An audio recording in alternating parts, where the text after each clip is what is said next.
I don't want to be right. What would Socrates say to that?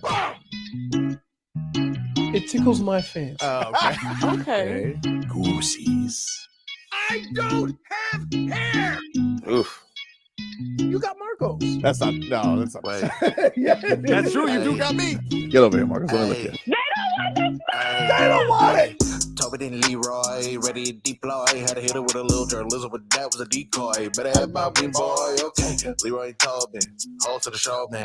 Still to the stars with the show, and till then his half moon open. Sometimes go taste like a snowman. No proof I'm alive by the molding. No proof. Like I always wanted him, I never hated him, I never traded him, and if I did, I never ever traded him. You know what is a star? Like another city, the driver's side fly. Wish I could large, so many more. 10 in the more, never a bar. Hey, 10 in the more, 2 to the P. Nothing to you, but it's something to me. Handsome as ever, cute as can be. You can watch us on YouTube with view for free. Hey, this one time for the Twitch.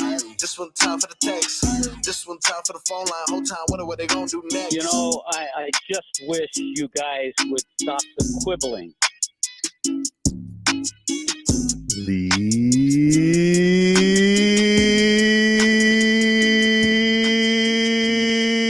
Leroy.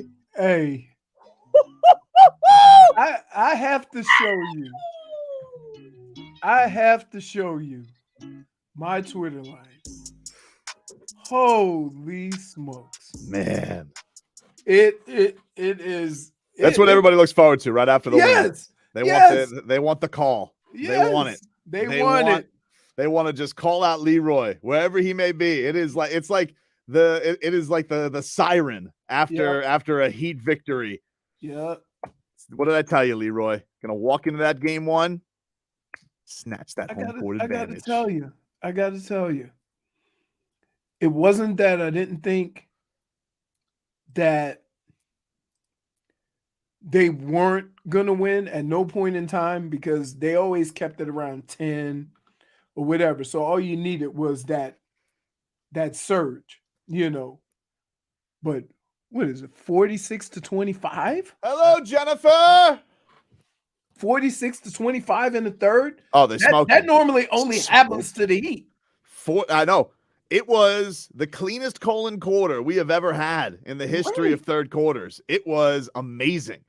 And you're right. It looked like it was getting away from them a little bit in that second quarter. Got to think up to 13. They cut it to 9. And you're like, all right, not terrible. Right. Not terrible.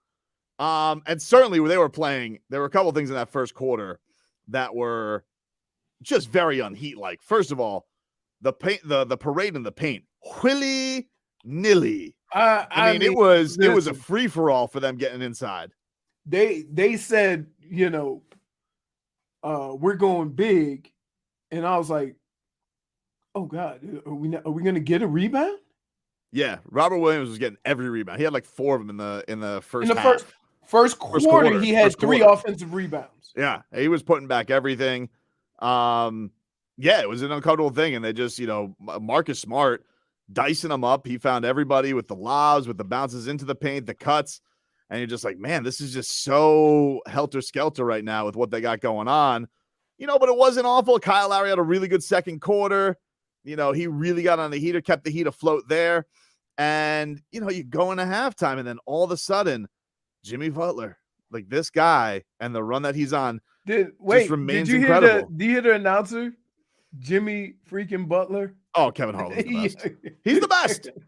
He's the best. I was enjoying that broadcast. That was one of the better national broadcasts in a while, between him, Stan Van Gundy, Reggie Miller. You know, he's a little bit loony, and at one point he, I think he meant to say my palms are sweaty, but it didn't sound like palms.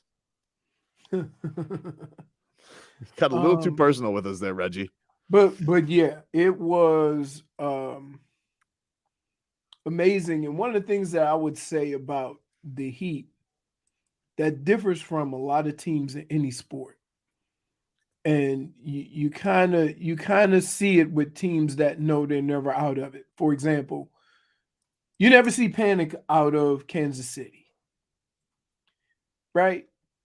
Because they're always in it. But when you watch the Heat, no matter what's going on, they're like, don't worry, player. We haven't gone on our run yet. Let me get this. There was this crazy stat I saw on ESPN about their success with a double-digit deficit compared to everybody else in the league. Yeah, they've had 5 games that they've won, and that's no other team's ever done that. Their win percentage is 714 when they trail by 10. The rest of the NBA is under 200. Like, right. This is that is they don't get rattled at all. At all. And I think that does go back. Like, yes, this was a very frustrating regular season, and everybody does keep identifying as they don't understand this because of what the Heat were in the regular season. But the one thing that they were in the regular season was very good in clutch games. They were great at it. They could handle that. They have been in these situations. They have more practice in these situations than anybody. And yes, it was unbelievably, it was unbelievably frustrating this year, but they basically got practice on it almost every game. It was insane. And so they had all these late game situations where they just never wavered, never panicked. And so, like, people keep going back to, like, oh, that Bulls game, they were down 10 with 3 minutes left. It's like, yeah. But they always were. Nothing. That's nothing. They spent the whole year down 10. Yeah. Down 10's right where they want them. And here's the kicker. You've had to go through this season with 1 through 12. Right? So it wasn't just the starters going through this. You had that second unit, you had guys coming off the bench, it was a number of guys on the roster that had to go through this. So now, when you look at Spo versus any other team, he's comfortable still going 1 through 10. Yeah, he is. And everybody else is shrinking. Even though I feel like I'm sweating the Zeller minutes. I was very nervous with Zeller out there. Well, can I just tell you? He's the new Dunks. Because he will hack within the first 2 minutes of the game. He's got fouls to give. He's got turnovers to give. I don't think I've seen him catch a Jimmy Butler pass since the first round. Big Handsome is having some. I'm sweating those minutes out. I got to be honest with you. And now after you ran your mouth, we're gonna see a bomb from Kevin Love in every game. Dude, every game. Every game. And did you like how Kevin Harlan called him Tua? Yeah. It was like he was like a right-handed Tua. A lot of Dolphins references yesterday. They called Jimmy Butler Xavier Howard. Yeah. I was like, oh, you can tell Harlan worked a lot of Dolphins games this year. I would also say that but the media hates Miami though, right? Well, they do. I mean, Day, did you watch that pregame show yesterday? No. Because you were on the pregame show here, right? Drinking, living my life. Dan, this pregame show yesterday, it might as well have been a Jason Tatum telethon. I heard the tease for like Sports Center was like how the Boston Celtics will own the Eastern Conference. It was like Jimmy Butler didn't even exist in the playoffs. It was great. It was Tatum. Oh, let's do it. There was like 4 Jason Tatum montages. It was crazy. I'm looking at ESPN right now. Nothing but love for the Heat, by the way. Well, it's about time. I mean, like, what else are you gonna do? You got no games until tonight. I told you this beforehand. All you gotta do is win. Who cares? Yeah, well, I understand, but like walking into that game last night, if you tuned in, because Charles Barkley's like, they got no shot. Kenny's also Shaq, to his credit, Heat lifer, he did say that he did pick the Heat, but he doesn't know Max Strus's name. He called him Schuster. Weren't the Heat favored by Vegas to win last night? No, they were huge underdogs. They were like 9-point underdogs. Someone told me the Heat win the series and the game. By the way, there's playing with house money and there's playing with house money. I got into action. Attaboy. Yep. Attaboy. So I bet the Heat to win the series, and I bet them on the first game. So they win the first game, house money. No money out of my pocket. Headlines here brought to you by the new Palmetto Ford Truck Supercenter. Why buy your truck at a car store? Palmetto Ford. We know trucks. Your final yesterday, 123-116. Jimmy Buckets. How about this for a stat line, Leroy? 35 points, 5 rebounds, 7 assists, 6 steals. Yep. Woo. Let's hear from Jimmy Butler. In a pear tree. Jimmy Butler, after the game, asked about the doubters, and this is his response to that. Jimmy, I would imagine that you don't feel like an 8 seed. You and the Heat. That you don't. This doesn't feel like you're climbing mountains and knocking off favorites and all those kinds of things? That's a question? Well, it's a start of a question. Oh, okay. Well, what's the question? Just the question is, how does this feel to you guys, what you have done so far? And if you go back all the way to that night against Chicago in the play-in, did you think then that something like this would be possible? Damn right. I did. Damn right. We did. And the best part about it is we still don't care what none of y'all think, honestly speaking. We don't care if you pick us to win. We never have. We never will. We know the group of guys we have in his locker room. We know that Coach Spo put so much confidence and belief in each and every one of us, Coach Pat as well. And so our circle's small, but this circle got so much love for one another. We pump constant confidence into everybody. And we go out there and we hoop. We play basketball the right way, knowing that we always got a chance. That's good right there. This guy. I mean, the way he's playing right now. You just got the Goosies, J-Fig? I got the Goosies. Wow. I mean, just Can you get the Goosies with your mic on next time? her mic was Well, I kind of had it down. Where I was kind of blocking would her you a little say bit. would you say, J-Fig, your Goosies are galore, triple G, or just single Goosies? Where would you say they are at right now, Jennifer? Man, I think they're more than triple G's right now. So much that I read today to celebrate the Heat. Hold on. Be careful. What? It's only one. It is only one. Task at hand. So what? It's a race to 4. Task So at hand. you can't get too. I'm allowed to goosed have up. Goosies. But that quote is good. That quote is Goosies. Exactly. That quote is I Goosies. mean, you know what? You can say what you want about this team, and they can say what they want about this team. But what Jimmy said, they've been pretty consistent with that all year, for sure. to the point where we've chuckled. Yeah.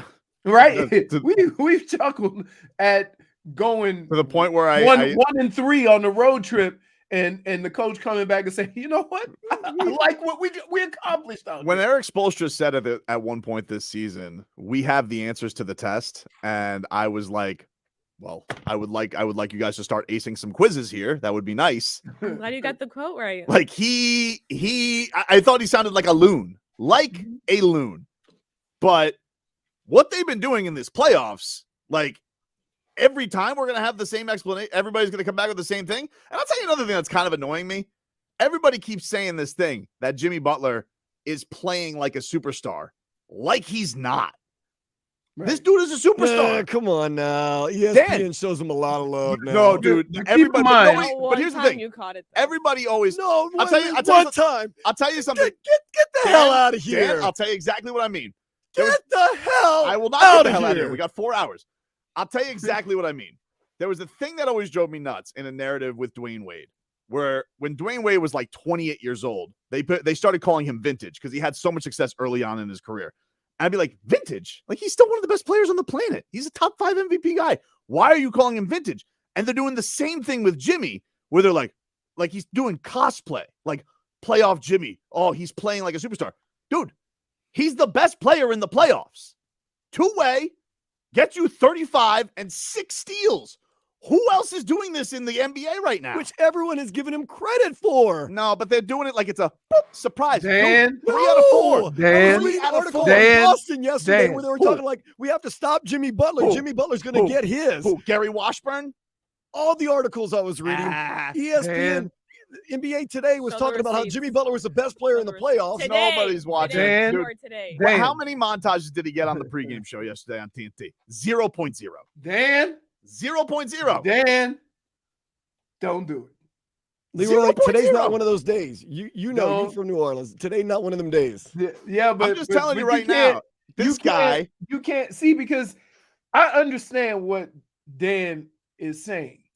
I take the excuse of who cares? Just win the games. But some people, I won't mention any names, get real sensitive about what is said. It's I not. don't well, care. it's- I don't care about what is. You know what the ultimate flowers are?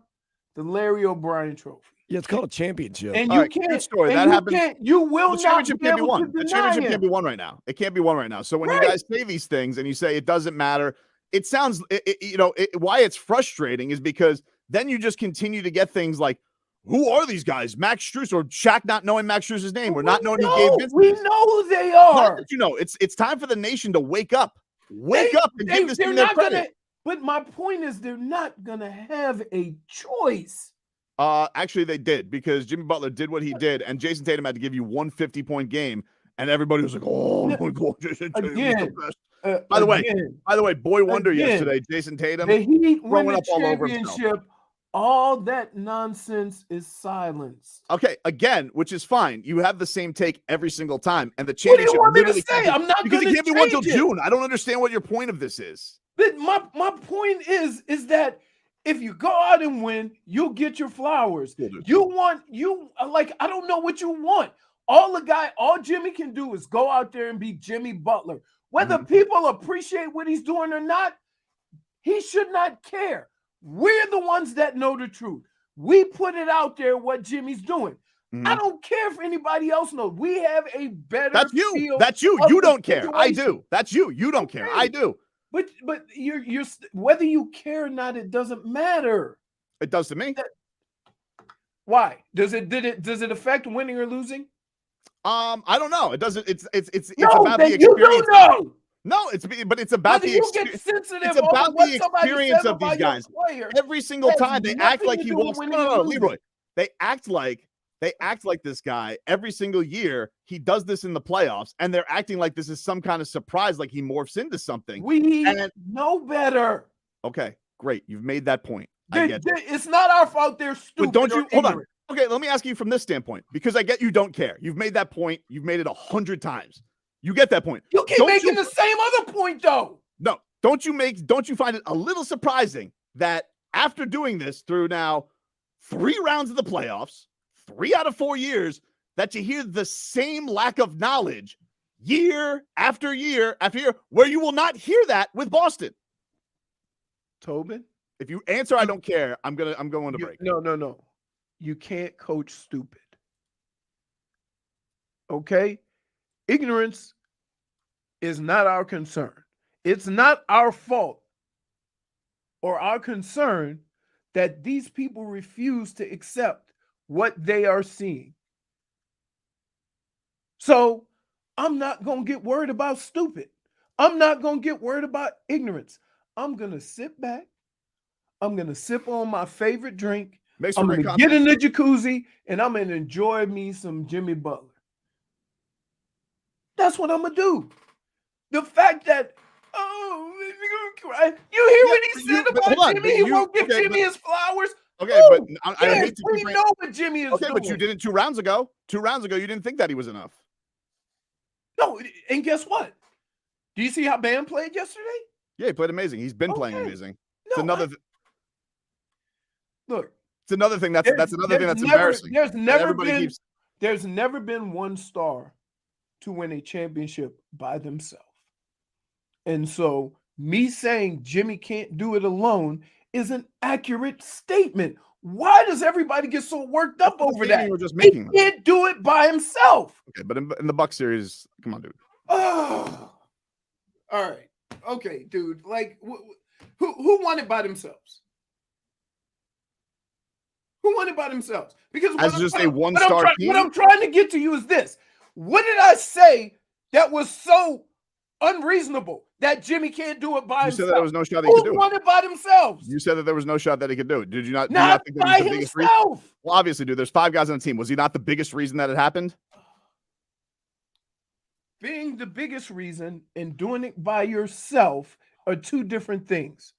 Who has won a championship by themselves? Points to the game. What are you talking about? Like took that series by the jugular. Oh, okay. I'm not disagreeing with you. Who has won a championship by themselves? Nobody, Leroy. It's a fact. So me saying that Jimmy can't do it by himself is not a crazy statement. I don't know why you're acting like it's so crazy. Oh, he's a hater because he says Jimmy can't. I'm not saying you're a hater. My point of it is that you keep saying, well, they're going to learn. And they never learn, dude. That's my point. You keep arguing the same thing. It is my problem. I actually do have a problem with that. I do have a problem with that because the same that other players in this league can do half of what this guy did and get less and get more recognition is ridiculous. Okay. That can mean nothing to you. That's, I guess you just don't live in that world. That's fine. But Okay. it does to me. All right. Okay. Okay, great. Back into this.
Oh, snap!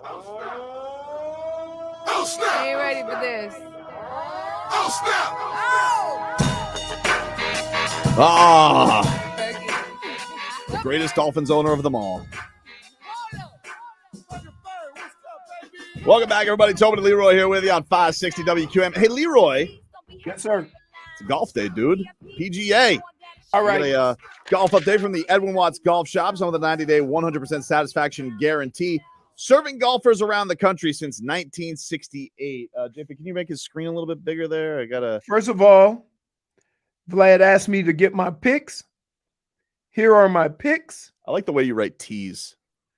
John Rahm, Brooks Koepka, Tony Finau, Tom Kim, and Siwoo Kim. 2 Kims? Yeah. Also, my honorable mentions, Dustin Johnson and Xander Schauffele.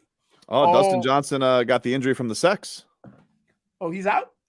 Well, I think he's okay, but he said that he tweaked his back, and he insinuated that it was because him and Mrs. Johnson, aka Paulina Gretzky, were having some fun time. Right. Didn't he fall down some stairs He or something slipped one down time some and hurt his stairs back? in the Masters. He had to back out of the Masters.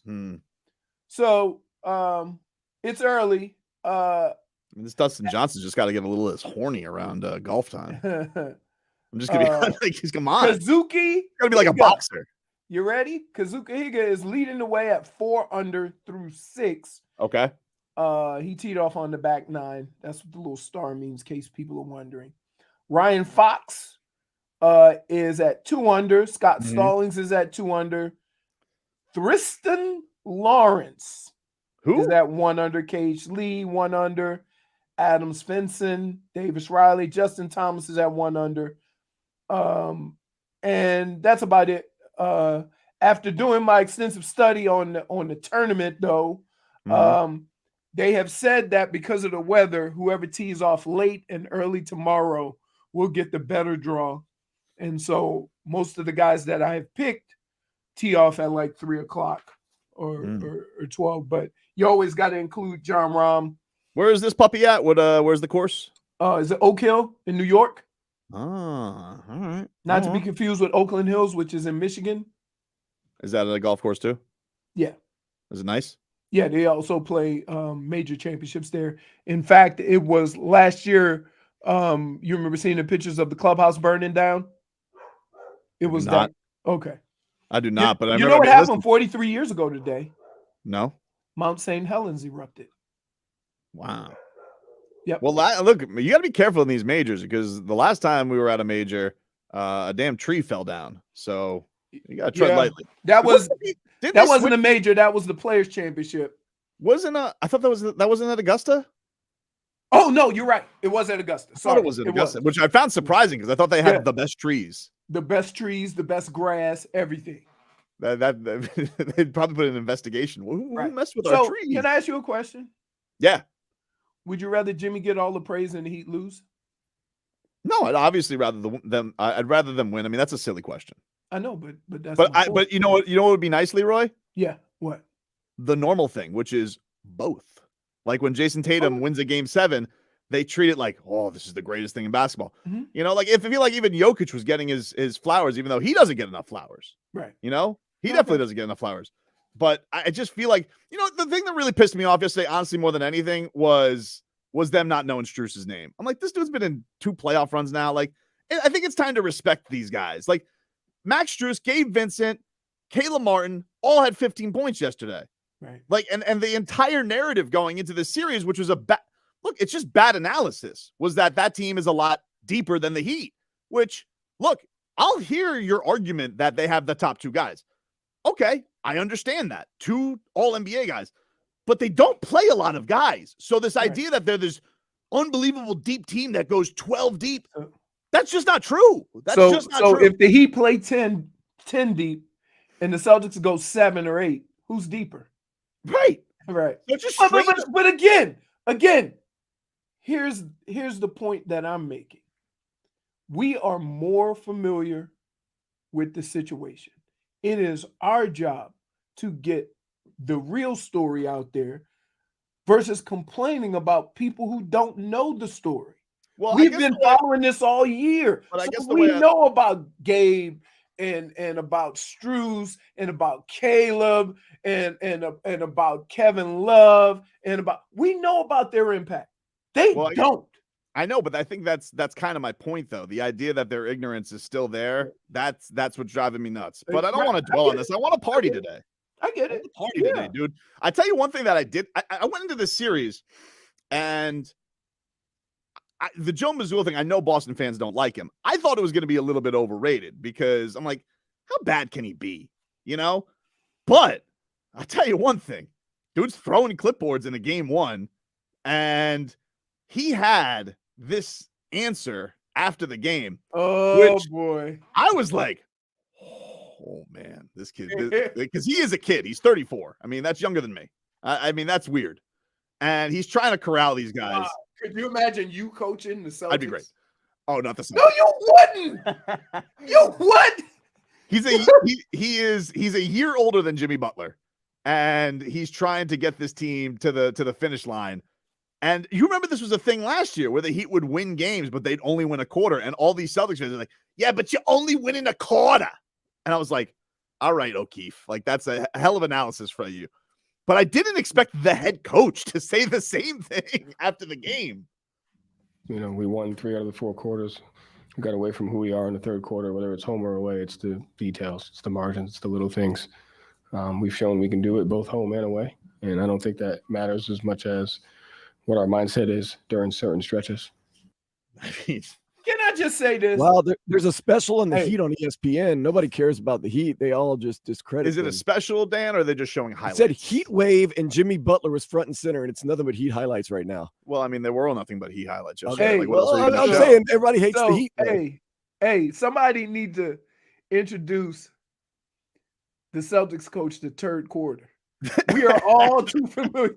We are all too familiar with it, and nobody's ever said we won 3 of the 4 quarters. Because guess what Jimmy would say? It doesn't matter how many quarters you won. You lost the damn game, and you lost it by 20. Like, I mean, right, it was a franchise record against the Celtics. I think it was right. That is a crazy quote from the head coach. You know what's great? One of the things I appreciate about what Spode has done since he's been the coach, he ain't gonna never say nothing that's stupid. No. Right? He ain't gonna never, he might say the second part of that, but he ain't gonna never say we won 3 of the 4 quarters. There's no over celebrating. Right. That's why you play 48 minutes, knuckleheads. They showed yesterday after the win, they go into the locker room and they show Kevin Love, and he goes, you know, he's like shouting to his team as they walk in, did what we were supposed to do. And like they are completely, as we have said, task at hand. Task at hand, dude. They are task at hand, business as usual. Like, don't for the Heat, for the Celtics to act shocked in the Eastern Conference Final that the team they playing against has the capabilities of putting up a 46 spot, right? You took him lightly. You didn't think it was, you thought you were in cruise control. You were just going to go and do your thing. Right. And the Heat have a whole different approach to it. And you can almost see it in how they talk about the game. Like, so if you want to talk about just the mindset or the attitude that these teams have gone into this series with, the Celtics have gone into this series like they have already gotten their flowers, like a coronation, like this is the cherry on top. Well, you said it yesterday. And it's like we got more work to do. We still got 8 more wins. Yeah, you said it yesterday. They're front runners. Like when the going's good, they can feel overwhelming. The fans, everybody cheering like crazy. Oh, and then soon as there's some adversity, soon as there's any type of adversity, it gets quiet. Yep. And what I would say to fans is, like, not for nothing, but you think your team that you cheering for, that you paid a lot of money to go see that game, you think they have a better chance to turn it around with you cheering or booing? I think the thing that's funny is how mad they are that they don't have a home court advantage because they're like 500 over their last two. It's not going to make it to 7. Who cares about home court? No, I know, but he was being asked about that yesterday, Mazzulla, and like I guess they're 11-11 over their last 20+ playoff game because that's supposed to be the place that's so intimidating. The Garden, TD Garden, the Ghosts, and it's not. They're not. The Heat are not intimidated playing there. Jimmy Butler loves playing in that building. But here's the kicker: the Heat aren't intimidated by anyone, and we have said this early in the year. They can beat the best teams in the NBA by 20, and they could lose to the worst teams by 20, which made this season so nerve-wracking. So glad we don't have a series against the Hornets. Oh my goodness. But you know what? And here's the thing. When you look at what the Celtics did, right? Sometimes when you have your best stuff, right? When you have your best stuff and you still get thrashed, that's a backbreaker, right? It's not a backbreaker for Tatum and Jalen Brown. It's a backbreaker for all those other guys that scored double digits that don't never do it, right? Make threes when they don't ever do it. No, like listen, if you're the Heat, you gotta take advantage, especially when all of your guys showed up on a road game like that. And I'm sure the swing's gonna be heavy because one of the things that he did yesterday was, they really limited their 3-point attempts in Boston. Like they ran their asses off that line. And Boston, that's kind of their calling card. They're a great shooting team. They shoot 40. They said they shoot about 40 a game, and they shot like 30. So you're talking about a team that averages 37%. So you're talking about another 3-4 made threes, with the extra 10 shots. But guess what? If you're gonna shoot those shots contested, then you better be a good shooter because they are contesting everything. If you want to get in, 305-567-0560, we'll get to some Heat Nation calls. I'm waiting. We're waiting. I'm waiting. Lee, get them all lined up. Back after this.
Welcome back, everybody. Tobin and Leroy here with you on 560 WQAM. Hey, we're giving you a chance to win a photo op with Tua and an autograph, courtesy of Hollywood Collectibles. For your chance to win, text the word touchdown to 20357. Touchdown to 20357, and you guys could win that autograph and photo op with Tua. But if you don't win, you can still go meet Tua at Hollywood Collectibles on Sterling Road in Dania Beach this Saturday beginning at noon. Maybe you listen to a little sports day on the way there while you're there. Get your tickets now at HollywoodCollectibles.com. Let's hear a little bit from Heat Nation this morning. 305-567-0560. Chapo! Hey, Tobin, how we doing? I'm good, buddy. I'm good. How are you? I'm doing outstanding. I wish Leroy was present so I could hit him with the classic. But Let's do it anyway. Maybe if you hit him with it, maybe he'll hear through his headphones. Leroy. Where is it? But, real quick, man. Joey Mozzarella, whatever this guy's name is, he's a bum. All right. He's terrible, bro. Like, this guy talking about the quarters again, like he didn't learn from the last year's situation about winning quarters. It's 48 minutes of basketball. Clearly showing biggest mismatch of the entire playoffs is Spoelstra versus this guy. Seriously. Spo is just on another level. Last thing is from the post-game press conference with Jimmy, Goosies, when he Goosies. said, when they asked him, I think it was Nick Friedel, he was like, are you at your peak? He's like, I don't think so, but the reason I'm playing like this is because this is all anybody wants out of an organization or in life in general, just to be wanted and appreciated. That's you never heard Jimmy talk like that. And the media tried to kill this man. You feel me? For sure. Like, he was looked upon as this locker room cancer who couldn't work in Philly, couldn't work in Minnesota because, a couple things. One, those guys, those teams were questioning should they invest in him. And look, Jimmy Butler wanted to be maxed out and get the money that a superstar deserves. And the Miami Heat gave him that and gave him all the extra stuff. So, because in a lot of ways, in a league like this, money is respect. And when Philly and Minnesota balked on that, and Chicago, that would piss me off if I was Jimmy Butler, especially when you're giving the max to guys like Ben Simmons and Karl Anthony Towns. So he gets to Miami. Miami gives him all that respect. They give him the max, then they max out his extension.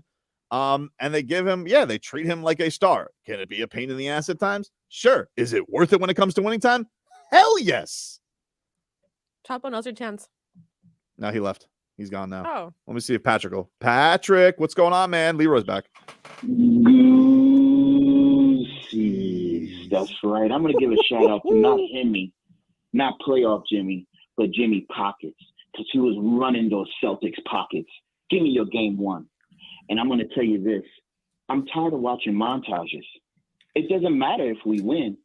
They still talk trash about us. And if you're going to show all these videos now, it don't matter. Damage is done. It don't done. matter. The damage is done. What did they say? 4%? 3%? 3%. That's what they said, right? That's what they said. They said we had 3% chance of winning. That's what they. 3% was just showing up to the game. I think that's what that was. Crazy, right? Crazy. Run your pockets. Snatching it. 6 steals yesterday for Jimmy Butler. He's so good at that. Yeah, I thought 3% was pretty weak because that means it's an easy sweep. No matter what, you don't have a chance. I thought, why would ESPN even do that as a reputable source? That's not very reputable right there. It's just weird. It was just weird because, the odds were even more lopsided against the Bucks. I got that because they didn't have any backing now. But now you have 2 rounds of data, like 25%, 3%. That was not very reputable because that means that you don't even have to play the games. It's just a straight sweep. And did anybody on ESPN predict it would be a sweep? I don't know. I just saw on mute yesterday. Everybody picked the Celtics. I know Chuck said that that was going to be easy. Kenny picked the Celtics. Shaq picked the Heat. And I appreciate that from Shaq. Just learn Extra's name. That's all. Really? So even like, come on. How does he not know? Stru's loose. Yeah. I don't think in any playoff series you should give a team 3%. They're a playoff team, after all. But here's the deal. In the Eastern Conference Finals? This is not. Here's the only reason why I have a problem with that. Is this. You're saying that a team that beat the number 1 seed, who beat the NBA favorites, they were the best bet. They were the betting favorites to win the title. The finals. Beat them in 5 games. Yeah. Once you do that, that means you got at least a 50% chance of beating anybody. Dude, it means you're on notice. When the team beats the favorite, you got to be like, oh, not just beat them, though. 5 games. I know. So, but again, right? I don't think they understand this team like we do. Right? When you say to the national media, they got 5 or 6 guys that are undrafted, right? 7. That immediately has a negative connotation to it, right? That, oh, this team has 3 first rounders and 3 lottery picks and what have you. And so you start comparing that against what the players actually do. And it's ignorance. You're right. Like, that's the thing that's crazy to me, is just like, well, all right, but these guys have, like, all right, but they've been getting lots of minutes for the Heat for 2 years. But that's our job. Let's get Albert in here. What's going on, Albert? Albert? Leroy. Hey, I'm gonna get ready to say this. I'm gonna say this right now. Some of you guys as Leroy is getting a bit damn creepy. All right? All right? Hey, this ain't a damn scary movie. Points here. This ain't a scary movie. Quick, I'd like let's to go hide distribute some behind the points here. knives. All right, go ahead, Albert. Deliver some points. What do we got? So I'm going to need a -1 for ESPN for that 3%. Dan, can you get the -1 sounder for ESPN? ESPN. -1. Thank you, Mike Diamante. -1 for all them bum Boston fans. I hate them. -1. We all come together for that one. That's a uniter. Yeah, that's for my Miami Heat, baby. Hey, it's I don't have that funny. sounder, but It's funny because we can all come together, regardless of what our disagreements are. Boston. If can you go to say hell. Boston fans, we all in unison say bum. Oh, listen to WEI today was tremendous. They're beside themselves. Really? Tatum's just not that guy. He's not. I'm just like, oh, more. I love the grief listening. But here's the deal. Just like you overreact to the national media and the Heat, they're overreacting to one game. I know. Right. I know. And so you can't here's what the Heat have earned, and here's what the Celtics have earned. Okay? Regardless of how bad you played a game, you're in the Eastern Conference Finals. So you deserve a little bit of respect to be able to turn it around. Because guess what? Say what you want about the Celtics. It's the same team that was down 3-2 and won the series. So now all of a sudden, after one game, job's not done. Like, not your even close. rats off his chip. They have. I feel like they hate their team. Right. I think that's such a wild thing. Is like they just, I don't know. It's always, and I get it. Like, we've had this discussion with Jason Tatum before. Like, is he that guy? Like, No. look, very clearly he's offensively talented because he's put up a lot of 45 spots and 50 spots in the playoffs. But man, yesterday he threw up all over himself at the end of that game.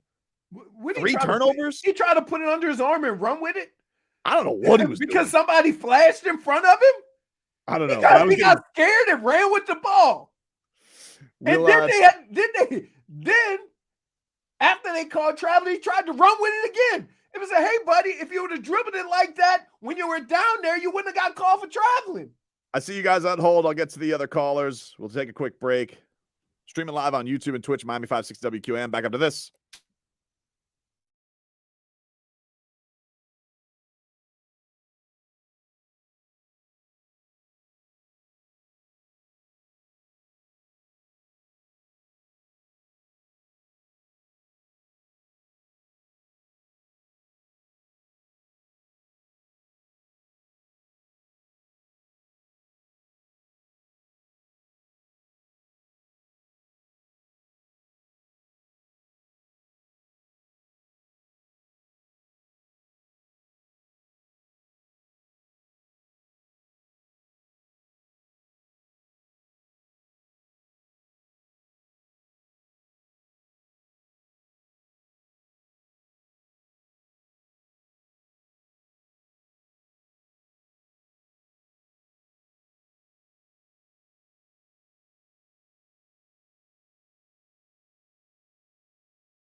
It's time for our Tua. It's our Tua. It's our Tua. It's our Tua. Tua, Tua, Tua. Tonga Vailoa. Not Tua Tagovailoa. A for effort. Dolphins quarterback. Tua. It's our Tua. It's our Tua. Tua. Tua, Tua, Tua. Tua, Tua, Tua. Chris Sims can go to hell. Tua Tagovailoa. Dolphins quarterback. Daddy loves you guys. Our Tua with Tobin and Leroy. Check the history of food. Hour 2 of the program, ladies and gentlemen. Tobin and Leroy here with you on a victorious Thursday. And you know what's crazy about it, Leroy? What's crazy? We're doing it again tonight, baby. We got Eastern Conference Finals Game 1. Cats and Canes. This is going to be so much fun. I mean, just nonstop. Eastern Conference Finals after Eastern Conference Finals. Cats get going tonight. Get to some headlines here brought to you by the new Palmetto Ford Truck Supercenter. Why buy your truck at a car store? Palmetto Ford. We know trucks. And we'll get to the callers who are on hold. Just give me a second here. Got some business to take care of. Cats, 8 o'clock puck drop tonight from Raleigh for your coverage. We're going local all the way. Day and night tonight at 6, Stan Day. You know it, a power hour. We're going to do a power hour, and then we're going to do an extra hour of Panthers preview. There you go. We got some Panthers preview going into it. So you got all of your Cats coverage here on 560 WQAM tonight as the Cats and Hurricanes start off their Eastern Conference Finals series. So looking forward to that. The Heat winners last night against the Boston Celtics, 123-116. Jimmy Buckets, 35 points, 5 rebounds, 7 assists, 6 steals. Bam Adebayo, 20 points, 8 rebounds, 5 assists. You liked Bam's game yesterday, Leroy, right? I did. I wish he could. I want him to shore up the little rebound in there because they can't keep getting those offensive rebounds. That's a killer. Yep. But other than that, I love his aggressiveness. He didn't think about it. Open shot, he took it, right? Defensively, he was all over the place. Just need to shore up that you can't let Williams get off like that. Did it worry you guys a little bit that Jimmy's looking more and more human at the end of games? Because at the end of the game, he wasn't as great as he has been in the past. The offense did get plugged up, but I think I was expecting that from just Boston's going to make a run. But I get what you're saying. Like look, they're a good defensive. They have good defensive players. We've just gotten so accustomed to him being superhuman. Like when he's human, we were like, "What's wrong with Jimmy?" Here's what that looks like, Dan. Here's what that looks like, and I noticed it too. It wasn't because of what you're saying about Jimmy. It was because of their offense as a whole. They're not a team. Jimmy can start with the ball or finish with the ball, but he can't do it James Harden. And there was a couple of trips down at the other end where they just gave it to Jimmy and let Jimmy just do whatever, dribble. Somebody got to take a shot with 2 seconds left. So that had more to do with them not running the successful offense and the ball movement that we had seen in the previous quarter and a half. You don't think more than Jimmy getting? Are you trying to say that he didn't draw up end of the shot clock heave 3 that bounced up 3 times around the rim and sinks? Like I thought that was the play. That's true. I thought that was the play. Right, but and it's not. You know what's funny about that's the one that made Harlan go crazy. Oh yeah, it's not just the Heat that do that, right? When you get to those end of the that was Stan Van Gundy's big argument. He was yelling at Boston for not running everything through Jason Tatum. Like he was getting. It doesn't have. You have to start it with him, and that's what I'm saying. That the Heat did an excellent job of starting with Jimmy, but there were times where Jimmy just, between the legs, dribble. Oh, 5 seconds. Let's do something. Whereas what got them into that situation with that lead was the fact that he would start with it, but it'll move around and may come back to him, but the ball was constantly moving. And I think that was more of an indication of what was going on other than guys getting tired or Jimmy falling off. It was the offense as a whole. Tim's in Deerfield. What's going on, Tim? Leroy. Hey, I like it. I like it with a little more aggression, not as much creepiness. Hey, I need to start a campaign officially for one Tobin for his Marconi of his sports journalism of these bums who don't give us the credit we deserve down here. Thank you. Thank you. Lead us, Tobin. Lead us. Take us there. See, the thing that's tough about Leroy is a man with a lot of sports credibility. He lived his life in sports, and yet here I am as the Pied Piper of silly sauce. Just my minions follow me, and it drives you nuts. I'm used to like hard work, effort, hustle plays, and now I'm dealing with Goosies and feel good. That's right. It's like This is hard work too. It hurts. It's hard work. It hurts because I know that all of this has nothing to do with winning. But if I say that, everybody flips out like, "Oh, you're just not a Heat fan." No, it's not. Mr. Grips, what's going on, buddy? Hey, good morning, everyone.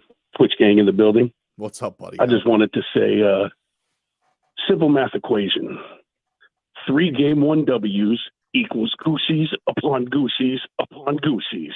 I think that is math. Mr. Grips. I think you're right about that. 3 game 1 W's equals 3 G's. I think we're playing great team basketball. Jimmy's getting everyone facilitated right in the right spots like that. As you said, towards the end, fourth quarter, the Celtics made a little run. Jimmy got held up right kind of on the elbow. Great pass out for a Caleb 3 to break the ice.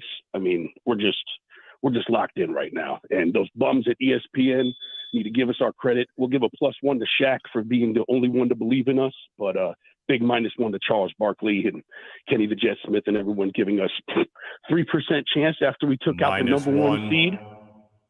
Come on.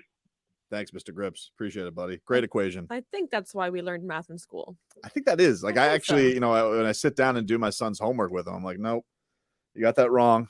You forgot Goosies equals Goosies galore, dude. Carry the goose. Carry the goose and then get loose like Max Strus. Russell, what's going on, Russell? Hey, thank you for taking my call, guys. I'm going to try to keep it short, but I just got to say, man, can you hear me? Sure can.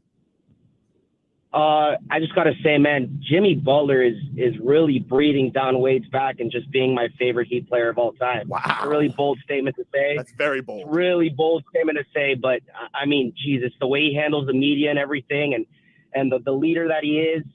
But honestly, I just got to say, Mazzulla, the way he disregarded Heat culture before the game and the way that the best spoach in the game, say it with me, best spoach in the game is running laps around this guy. It's just so pleasing to watch, man. And last thing, I don't know what's wrong with Charles Barkley. I don't know if he had just terrible averages against the Heat organization or whatnot, but that guy despises us. He's never given us any due credit. He always has something bad to say. Anyways, that's all I got to say. One last thing is Peyton Pritchard. Peyton Pritchard came into play. I see it, man. I would say I was stunned seeing Peyton Pritchard out there. I was like, what is going on here? I would say this, that it's okay to pick another team, right? I think what fans have a problem with is the way that everybody's so dismissive about it. Yep. Perfect word. Right? Like, it's not like the Heat have beaten the number 1 seed and the number 4 seed, right? They act as if though this is the first round of the playoffs. Yes. And I think that is the only issue that I would have, not about what they say, right? But the fact of the matter is when you get to this point, you can't be so dismissive because there's a reason why you're here. And I think to just go and let's not forget, they took the Atlanta Hawks 6 games. They took Philadelphia It took 7 games. They've been very So inconsistent. they haven't to make the assumption that they're going to just breeze through this series when they haven't done it before is as much of a crime as them not giving Miami their flowers. So Totally with you. what I would say is this. You can't coach stupid. If people choose not to take all of this information in to comment or analyze this series, and I don't care, I get most people are going to pick the Celtics.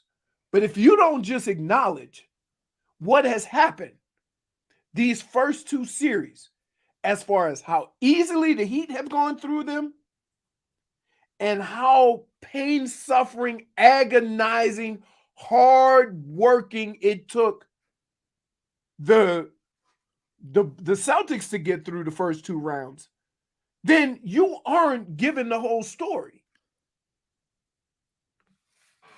Well said, Leroy. Well said. Joe, what do you got for us, buddy?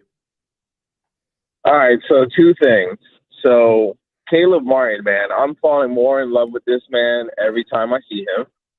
We've had this rendition of type player from Gerald Green, Derrick Jones Jr., and Caleb Martin he's what we've been looking for in a wing guy for a long time. For an undrafted guy, do what he's been doing out there, playing defense. He has sweet layups. He can dunk the ball, high flyer. He's everything we wanted Derrick Jones Jr. to be. Yep.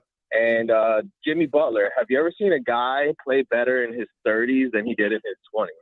Wow, that's a good question, because yes, he does seem to be getting better, which is kind of crazy for a guy who plays as physical as he does. Well, here's the other thing, is that when he's not playing for your team, did you notice him as much?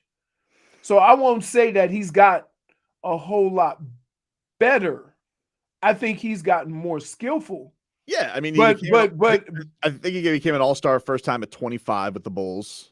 But from the standpoint of the talent and the way in which he's played, he's always done that, right? We weren't privy to it firsthand. You see? Yeah, what you I'm definitely saying?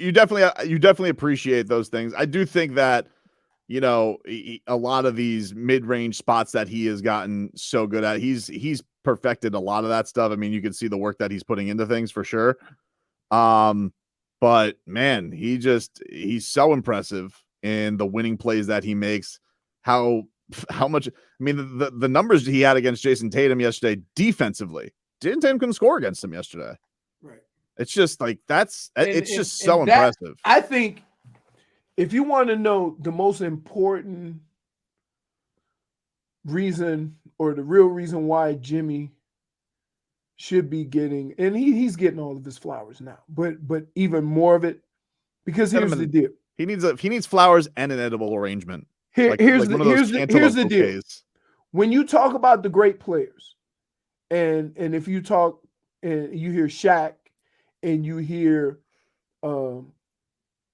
Chuck and Kenny talk about this, when you're a great player and the other team has a great player, you take it as a challenge to go lock him down.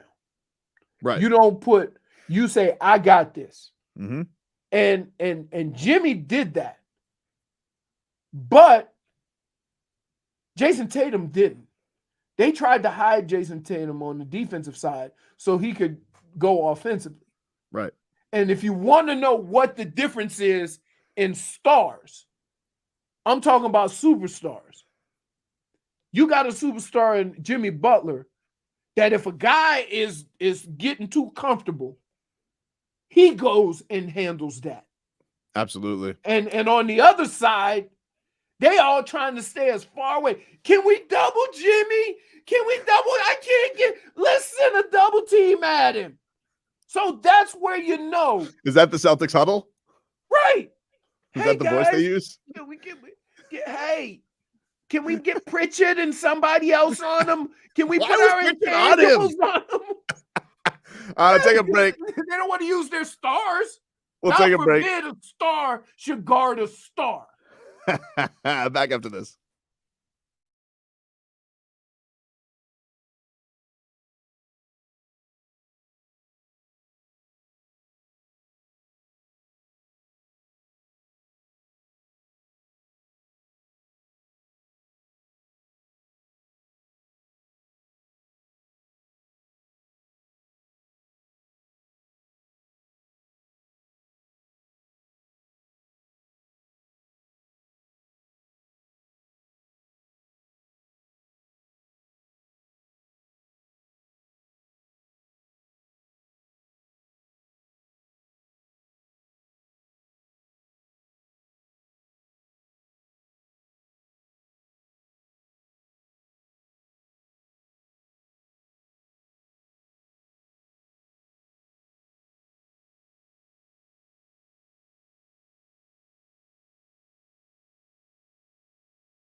hour number 2 with Tobin and Leroy.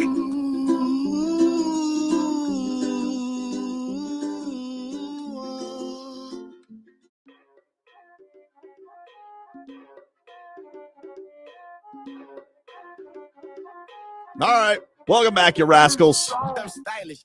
Tobin and Leroy here with you on 560 WQAM. Hey, Jiffy, you like boats? You know me. I love boats. Well, you can be on your way to the SoFlo Boat Show. All you got to do is go to WQM.com and sign up on the RSVP list. We got 200 tickets, and it's going to the first 100 people to register.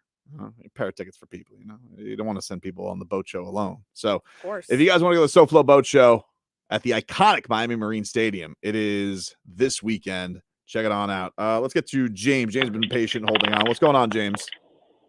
Good morning, everybody. I've been listening, and the last segment that you guys were talking about as far as with the superstars and whatnot, I really think that this iteration of the team that we have right now is really we're finally showcasing, and people are seeing what this heat culture is. When you look back to when we had the big three around, we had much more high-level talent, but they wanted to come because they wanted to win championships, and we had the right role players.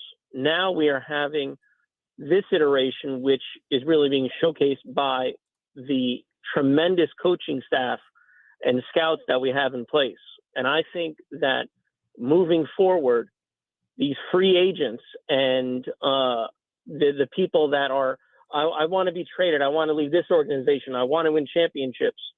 If they really do want to win, they're going to have to take a hard look at Miami, because look, this is a team that's putting it together. And the people that are just, I understand that these athletes, they're there to make money. I understand that wholeheartedly. But if they truly want to win, they're going to have to take a long, hard look at the organizations that they're joining. If they're firing coaches that, at the last, 4 coaches that were coaches of the year, they've all 4 been or 5 fired by their organization. I think only Steve Kerr still has his gig.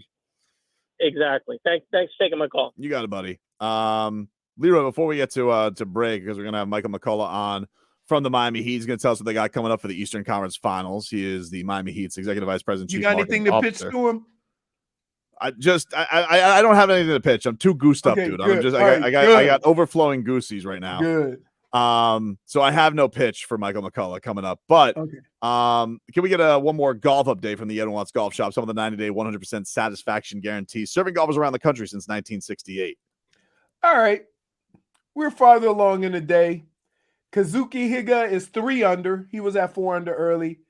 Callum Tarrant is at 2 under. Emilio Grillo, 1 under. Ryan Fox. Harold Varner.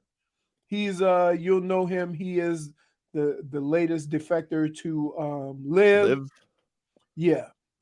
Scott Stallings, Davis Riley, Kurt Kitayama, Scotty Scheffler, Justin Thomas, Colin Morikawa, Cam Smith, John Rahm, Lee Hodges, Adrian Maronk, all these guys, Justin Sue, Keegan Bradley, all at 1 under.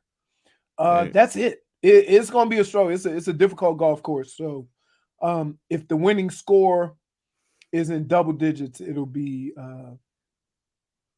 something. All right, we'll take a quick break. Michael McCullough from the Heat joining us next.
All right, welcome back, everybody. It's Tobin and Leroy here with you. Hey, we're giving you a chance to win a photo op with Tua and an autograph, courtesy of Hollywood Collectibles. For your chance to win, just text the word touchdown to 20357. That's touchdown to 20357. And you can win that meet and greet. And if you don't, you can still meet Tua at Hollywood Collectibles on Sterling Road in Dania Beach this Saturday beginning at noon. There will be photo ops and autographs. You get your tickets at HollywoodCollectibles.com. Let's go out to the Toyota of Hollywood guest line. Shop over 1,500 Toyotas indoors in one of America's largest showrooms at Toyota of Hollywood on 441 between Hollywood and Sheridan. And we will talk to our guy, Michael McCullough, the Executive Vice President and Chief Marketing Officer of your 1-0 in the Eastern Conference Finals, Miami Heat. It must be a great day today in the office. Michael, how is everybody feeling? As we know, a task at hand, but beating the Celtics is always sweet. How you feeling this morning? We feel good over here. I feel so good. I gotta say this, Leroy. Yes. Say it with your chest. Say it with your chest. That is the by the way, the perfect shirt to wear today. I love the shirt of the block from Bam on Tatum. That's the way to get it going today, Michael. But yeah, listen, that's how we're feeling over here today. How have you been? How impressed have you been? Obviously with the playoff run, but just the idea of Miami has now got on the road 3 straight series and snatched home court advantage to start off every one of these series. You have to be so impressed with that. He culture is real, man. I'm telling you. You guys know it. The culture is real, and these guys believe in themselves. That's the most important thing that we're taking away from this. There's such a belief in that locker room and on that side of the business that these guys really feel like they not only do they belong here, but they should be here, and they're taking it very personally. Of all the people who are talking a lot of trash about them not belonging here or not being in the same category as these other teams that are still playing. Mike, at what point, though? At what point, like, if you're watching these playoffs, the Heat have taken care of business more effectively than anybody else. So at what point do you just say, you know what? Forget what you have seen. Look at what these guys are and go with that. I think there's always some kind of reservations with everybody who's picking these games and just won't acknowledge the facts of the things that's happened in these playoffs. And that's the only thing that's irritating is that you can say what you want about the Heat. You can say what you want about the players and whether you buy in the Heat culture or not, but you cannot deny what they have accomplished. I think that's the thing that bothers me is that whether you believe in all this stuff that they got going on in Miami, the fact of the matter is that they haven't played a 7-game series. They haven't had to come back down 3-2. They've beat the best team, the favorite, in 5 games. That means that eyes should have been open back then, but still nothing. No, here's my philosophy is that these guys and these people on television they can't admit that they're wrong, and that's really the crux of everything. And look, I'm not taking that part personally because I'm not one of the players, but they can't admit that they're wrong, right? So because it doesn't fit the narrative. So if you have to admit that you're wrong, that means that you're not kind of the expert that you're purported to be. So if you have to somehow keep that narrative going that the Heat are just overachieving and that, the other teams aren't doing what the other teams are supposed to be doing. It's not so much what the Heat are doing. The other guys aren't living up to expectations. That's my take on it. I've said we've seen this. We saw this with Detroit. Remember the year Detroit beat the Lakers? Mm-hmm. The same thing throughout the whole playoffs. No way to get past this series. No way to get past this series. Next thing you know, they're holding up the trophy. And now then they acknowledge them. I say, you know what? Go hold up the trophy. They have no choice. You're the only one left standing. Michael, so what do we got coming up? Game when we swing back home for this series this weekend on Sunday and Tuesday. The white hot playoffs have been awesome. I love the new intro this year, by the way, for the playoffs. That has been getting the crowd hyped up. But what are the things that fans can look forward to coming up for these home games hosting the Celtics? Well, first of all, I'm glad you mentioned the intro because we got a little twist coming up there Really? that I think people are going to appreciate. So we're excited about that, working on that right now. We're going with rally towels for both games. And I'm glad you brought this up because, we hear some stuff on social about, why aren't there T-shirts on the seats? We don't need T-shirts on the seats. Heat fans, they understand the assignment and they walk into the building white hot. Like that's the whole thing. And I'm going to take this opportunity to go on a little rant here. So you guys stay with me. I feel like I'm in the family. Yeah. I can do this. Of course. Go ahead, do your thing.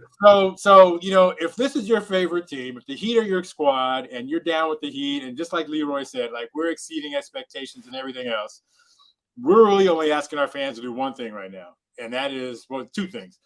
We want you to show up at the games. We want you to wear white. And we've done a great job of putting out all these different uniforms and all that sort of stuff. And we love it. But right now, put those things in the closet.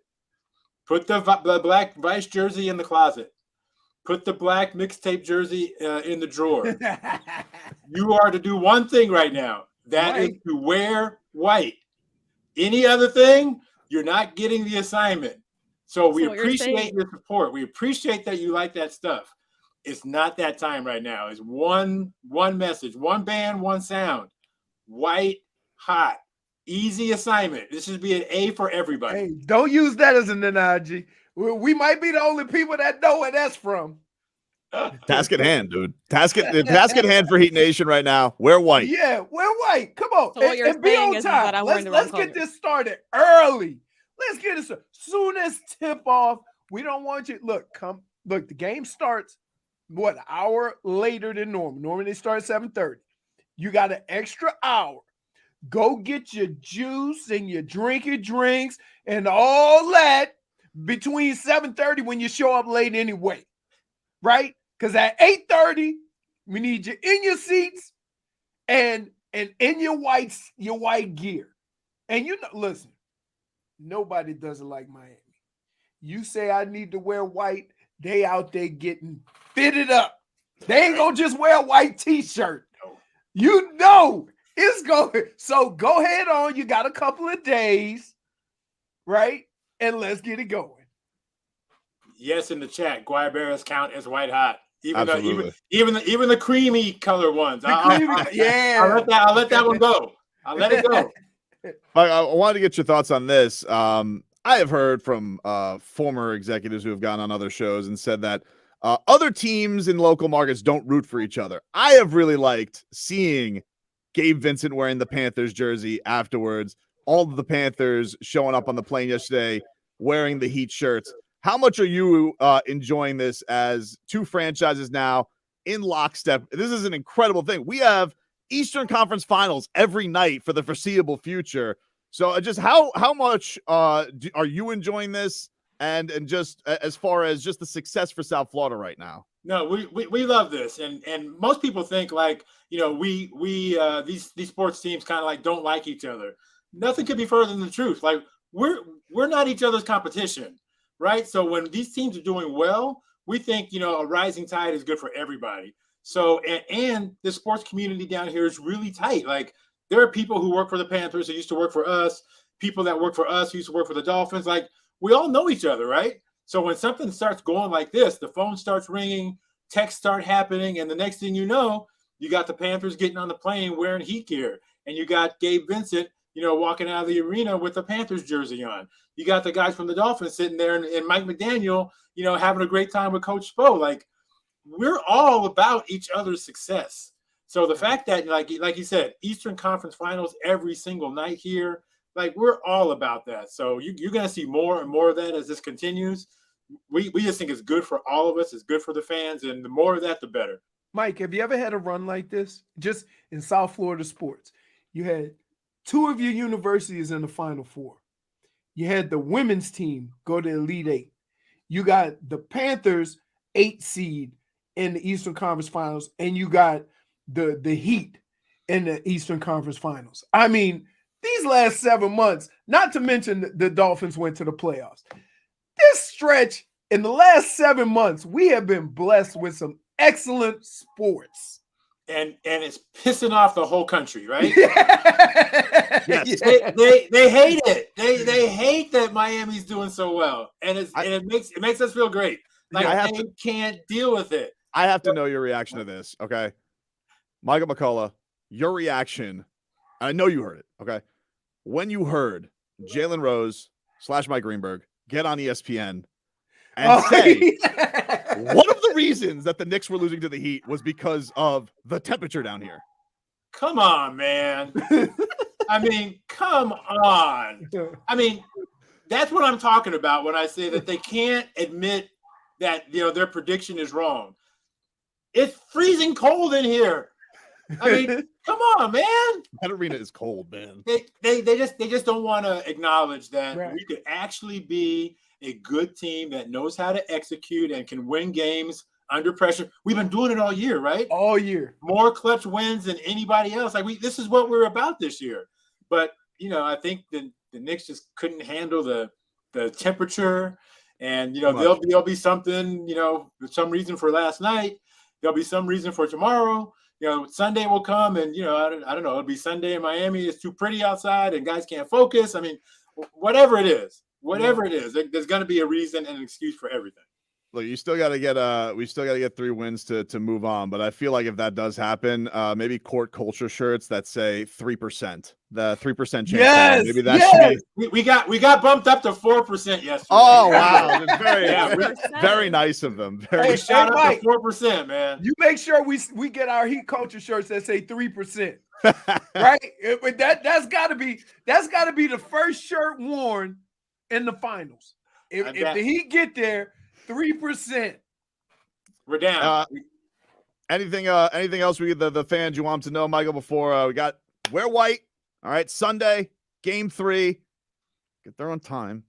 And then get there early. I don't just go. And then and wear white. Any other messages we want out for Heat fans as far as tickets, promotions, things that you want people to know before these next 2 games? A couple things. You talked about tickets. Fraudulent tickets are out there. They're everywhere. Be safe. Be careful. Buy your tickets from the Heat or Ticketmaster.com. That's the only way that you're going to be guaranteed to get in. If there's a problem, you're getting in no matter what. So Ticketmaster.com, Heat.com. We got a road rally tomorrow night out at the Mojito Bar at the Dolphin Mall. It's right where the stage area is. So if you've been to Dolphin Mall, like when you first walk in, that big stage area, that's where we're going to be. So check that out. And really keep it on. Just keep it on, man. This team is doing something special. We appreciate the fans being there. Tobin, you talked about getting there early. I don't even care about that anymore.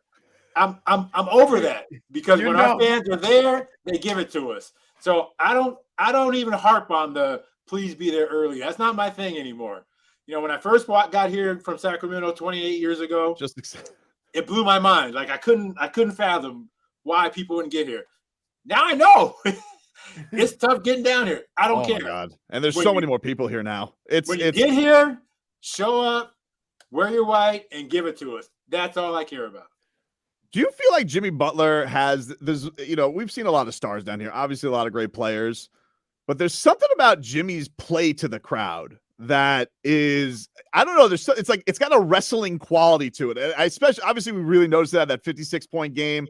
But, man, he really seems like he can get the crowd going after plays are done and get them hyped up on just a different type of level than other stars that the Heat has had in the past. Well, one of the things you should look that you point out about Jimmy is, he doesn't talk that much on the court. Like, he never complains about fouls, right? And so when he does do something, like, you're really paying attention to what he's doing. And I think you're right, Tobin. Like, he picks his spots to really kind of amp up the crowd. And when he does, and then Michael B does his Jimmy and lets the crowd say Butler, forget about it. The place is on fire. We can't wait for it, man. We're looking forward to action tomorrow. Road rally at the Dolphin Mall. What was the place again, Michael? Mojito Bar at Dolphin Mall. Mojito Bar, Dolphin Mall tomorrow. So go check that out if you guys want the cool experience, the official Heat watch party, the road rally tomorrow. And then, of course, Game 3, Game 4 coming up Sunday and Tuesday. Wear white, people, and get your tickets. Michael McCullough, we always appreciate the time. Thank you so much. Thanks, you guys. Mike. Take care. Let's go Heat. Let's go Heat. There you go. Up 1-0. That's our dude right there. We will flip on over to the Cats as it is game 1 of the Eastern Conference Finals tonight. Cats and Canes. Get to that next. Listen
Welcome back, ladies and gentlemen. Time to get some cat talk here on 560 WQAM, brought to us by our friends over at Celsius. Hockey fans, don't sit this one out. When it's game time, make Celsius part of your plan. Get that energy up. Game day is fueled by Celsius Essential Energy Drinks, the official energy drink of the Florida Panthers. I'm not drinking mine right now. JFake has banned me because I've already had 2 this morning. What? Mine to build a pyramid too. No, it's okay. I can make that sense. Leroy's cracking open a sour apple. Dan Day's got a little sour apple cherry. Grab. I had one of those on the way because I stopped at the gas station and I was like, oh, a little twofer. Tobin has drank 2 of them, guys. And my Cafe Bustelo today, too. And coffee. Yeah. By the way, I'm all jacked up, Chip. When ice cold, it is delicious. Oh, yeah, dude. You throw it in that freezer right there after. Goosies galore, dude. So, the Cats. We've been focused, very, very heat focused, understandably so. They beat Boston. What are we going to do when the Cats win? We're going to celebrate wins and get ready for the next game. Dude, it's going to be on fire. This is amazing what's going on right now. Love it. Like on 5 Celsiuses. That's right. Just inject. I'm going to get like just an IV drip, Celsius right into my vein. How do you say the plural of Celsius? Celsius? No. Why? That's not it. I've had 3 Celsius on the way. Idiot. I think that would be correct. No. Why? Why? Why? Because I think the most confusing thing in the world is to put plural of something that ends in S. Because it sounds like you Celsiuses. That's why I think it's Celsius. No, it's not. I think it will never be. Well, if octopus is octopi and cactus is cacti, would Celsius not be Celsius? No. I think it would be. Dude, I think you guys are wrong on this. I want to curse. So let's I gotta agree with Tobin on this one. Thank you, wait, Dan. wait, what about when you want to say double Marcos? Is it Marcais? No, I mean that's proper noun. You know, I think that's like a couple of Marcoses. You know, that's like when Beast tried to argue us that it's not Game 7. Don't you it's do game it. 7, and I was like, you're an idiot. No, nobody says it like that. I tell you what. I tell you what. Tell Beast to open up the passenger door, and you guys can both get in the idiot car. Because that's. Now, is he doing the thing? Is he trying to pretend he's a Heat fan on Twitter today? Is that what Beast is trying to do? Oh, I don't know. Let's see if he's being a phony. Let's see if. But yeah, it is Celsius. I've had multiple Celsius today. Dude, I am. I am way through the roof today, Dan Day, when it comes to the caffeine. What's the argument on Game 7? Like, no, it's Game 7s. He used to claim that it was Games 7. No, I That played makes in no multiple sense. Game 7s. Exactly, dude. What? Where do people get their English or their grammar from? I hate to say English here in South Florida. Where do they get their grammar from? I don't know. I've played in multiple. You say, where do people 7s. get their English from? Down here, they don't. Okay, he said. That's why I said. Jimmy, this was Beast yesterday. Okay, he's a Celtics fan, by the way. This guy had a Scary Terry shirt. Okay. Oh, a little bitty Scary Terry shirt. He that had was old. Yes, Caleb. Then he put he is him, which there's no way Beast has ever said that in his life. There's no way he's ever used the term he's him. Right. And then yes, which by the way, I don't know why Beast spells yes, YASSS. Like, is that yes? Because you sound like you're from Boston. Like that. A win by the away team, and we have a series. Let's go Heat. Come on, dude. We know what you're. Oh wow, the big take, and it's not a series until someone wins on the road. That actually is true, though. Media. Celsius is plural. Are you sure? I don't know. I always get that thing where you gotta have the apostrophe too for multiple when it's what is it, possessive? Yeah, but you don't put the S, you just put the apostrophe That when is it correct. ends in S. Yeah. Interesting. But if it doesn't end in S, you put apostrophe S. Let's get some I'll tell you cat what, talk. English language is a very difficult language to learn. Yeah, we really do. We we get a little too cute. A man who I should apologize to again because I attempted to strip his captaincy. Aleksander Barkov. Yeah, What? I feel bad See, about that. Dude, there you go. See, Another song is coming to play. I try to save you from yourself, Right. but you just keep plowing through. Well, I didn't know he was sick. I didn't know that. You don't care. That's my point. Listen, you have done what you accuse the national media doing with the Heat? No, not true. Is that not having all the information? You put your hot take out there, and then after the fact, you go, "Oh, he was sick." I didn't know that he was sick, but I Maybe apologize you to should have found Barkey. out. You're closer to them than any of us. You know what? That's fair. I do have Panthers connects. I could have done Oh wait, that. did we come to the conclusion yet? I don't know. I don't know. I will. I in motion. In motion. I will say. Tuesday. In motion. Tuesday. Put It may be. It may be Tuesday. We may have somebody tomorrow. I don't know. Tomorrow. We may. I don't know. He's honestly very torn. We had this conversation. Very torn. Here. And people. Hey, I would say. This? Here's what's crazy. I don't believe I'm saying this. If they lose, you can interview them. If they win, keep away, mush. I don't know if that's in my hands anymore. It's up to the Panthers gods at this point. You gotta explain the story. I don't want to explain the story. Explain that to that's embarrassing. It's for their own good. Let's hear from Aleksander Barkov, the captain, Barky. You know what they say? All biting Barky. That's what they say about him. Here was him at practice the other day, and this is what I was going to Didn't you say all I may have said at one point. I would have said. I think I said at one point he's all Barkov and no bite. But that's my guy. That's my guy, Sasha Barkov. This is what I can't understand. You have literally spent the first 40 minutes of the show complaining about the national media doing the same thing that you did with Barkov. Nah, it's not the same. It's not the same because the national media should know better. The national media was just ignoring Barkov. I was just asking for a little more oomph, and he got it weren't going. No, dude. Well, demand. Put him on demand. notice. I put him on You did- notice. I did put him on notice. I admit that, All right. and I apologize. All right. As Dade South calls me, contradict Vital. Here was Barkov after practice. If we can head over to the locker room there, what did Barkov have to say about this upcoming to series? be heading to the second round? And yeah, we're happy. We're excited about the new opportunity, and like just came to work hard again, and that's what it's all about. Just to get ready for I guess the next game, whenever it is. And you guys have had such a consistent approach throughout the Boston series, through the Toronto series. And I know you guys were fighting for your playoff lives there down the stretch. I know people talk about it all the time, but how much did that last, 4 to 6 weeks of the regular season get you guys ready for this stretch?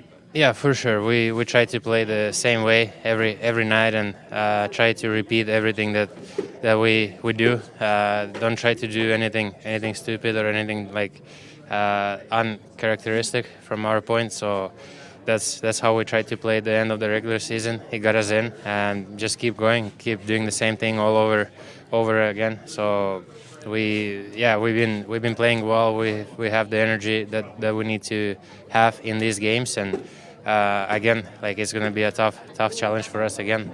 Your guys' line was really good defensively in that series. Obviously, people know you're a great defender, and I know Duke and Carter really worked at it. Just what do you think made you guys such a strong defensive group?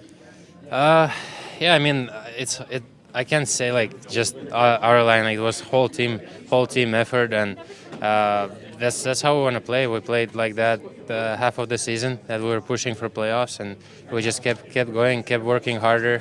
You have to work harder and harder in the playoffs. So that's what we did, and as a line, we talk a lot. We want to be really good defensively first, and then all the chances we get is from that. There you go. Sasha Barkov. Can I just say this? I didn't know what Sasha Barkov looked like. What? I didn't. So if Sasha, so Sasha Barkov walked up to your door today and said, "Hey, I'm Sasha," you would be like, "Nah, I'm gonna need some identification." That wasn't the best look for him, to be honest. I would He did look very exhausted afterwards. I would have probably said with the accent, "Oh, you must be a hockey player," like From Finland. But I didn't like when you have never seen somebody, right? Because the only people we interview is Bob, right? Yep. That's the only person we have. Who, by the way, has the hair rocking right now. Right. That's He's just got gotta the playoff mullet. He's got the playoff mullet. Remember what is it? Playoff beard or playoff mullet? Playoff beard. Playoff beard is the thing typically with hockey, but he doesn't have a beard. He's not like me who can grow facial hair whenever I please. Hold So, Sergei on. Bobrovsky, Sergei Bobrovsky has the playoff mane. Stop it. What? You're insulting people that can grow facial hair. No, dude, I could if I wanted Because to. you got. I just shaved this morning. I can't grow facial hair to save my life. So No, I'm sorry about that, man. Listen, not You're like just me. being. It looks, You're I being look out like- of it. But then he can't even grow a mustache. No, I could grow a mustache if I wanted to. I dude. can't either. No, I could no, look it's like okay. I could look like Raleigh Fingers if I wanted to. Tobin, we can get together, man. It's cool, man. We can start a club. But wait, I have no So, body hair, listen. no nothing. It takes me 3 seconds to grow facial hair, Mhm. but I can't grow no hair on my head. Go So figure. I trade you. I trade you. Like I do like my haircuts. But I will say this: as you get older and hair stops growing in certain places, your body goes through a transformation. It's called hair relocation. I don't like that immediately. Dade South and Schmeeth and Schmolnick both refer to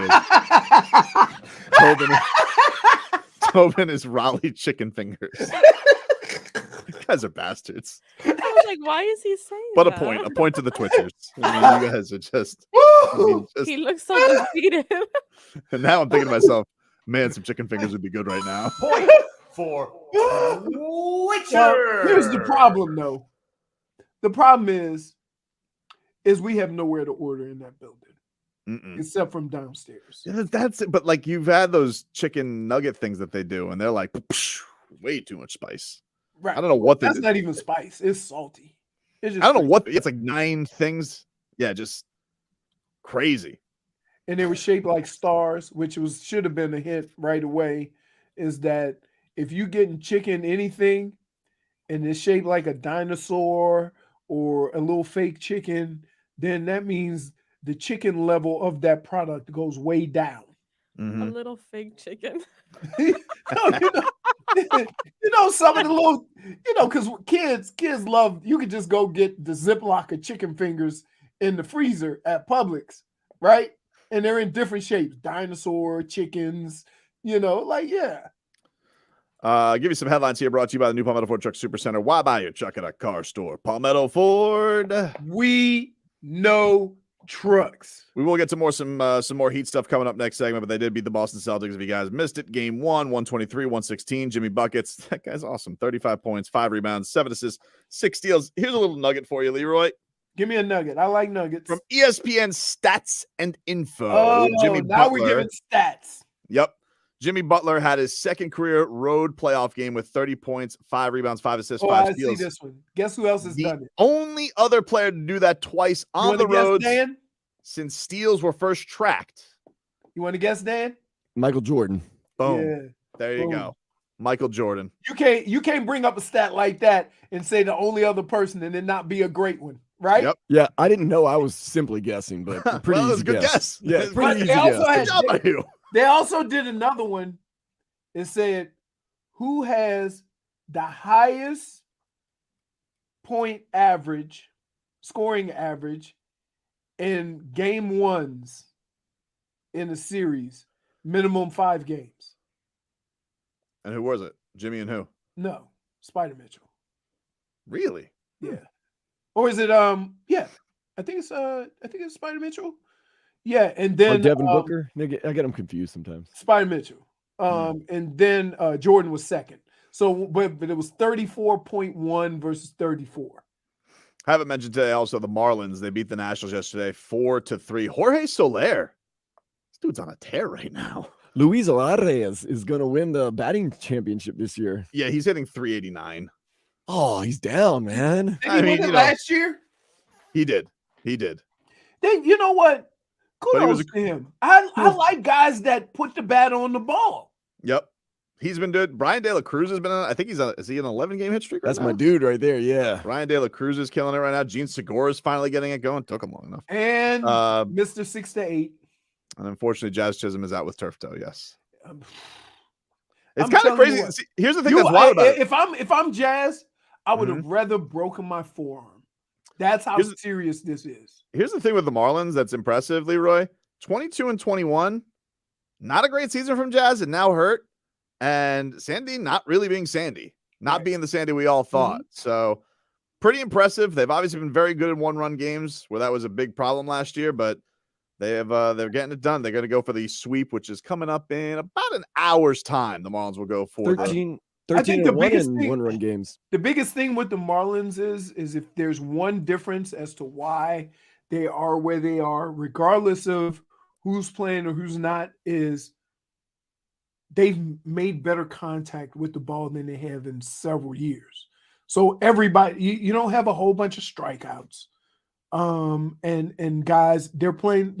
I don't want to say small ball because they do have guys go deep, but they're putting the ball in play a lot more than you've been accustomed to. Exactly what you wanted last year from Jorge Soler is what you're getting from him this year. He has been a big bopper and has been that power source for them, and that's been absolutely huge. They needed that, and that's what they thought when they were getting him last year. Last year, obviously, the injuries too.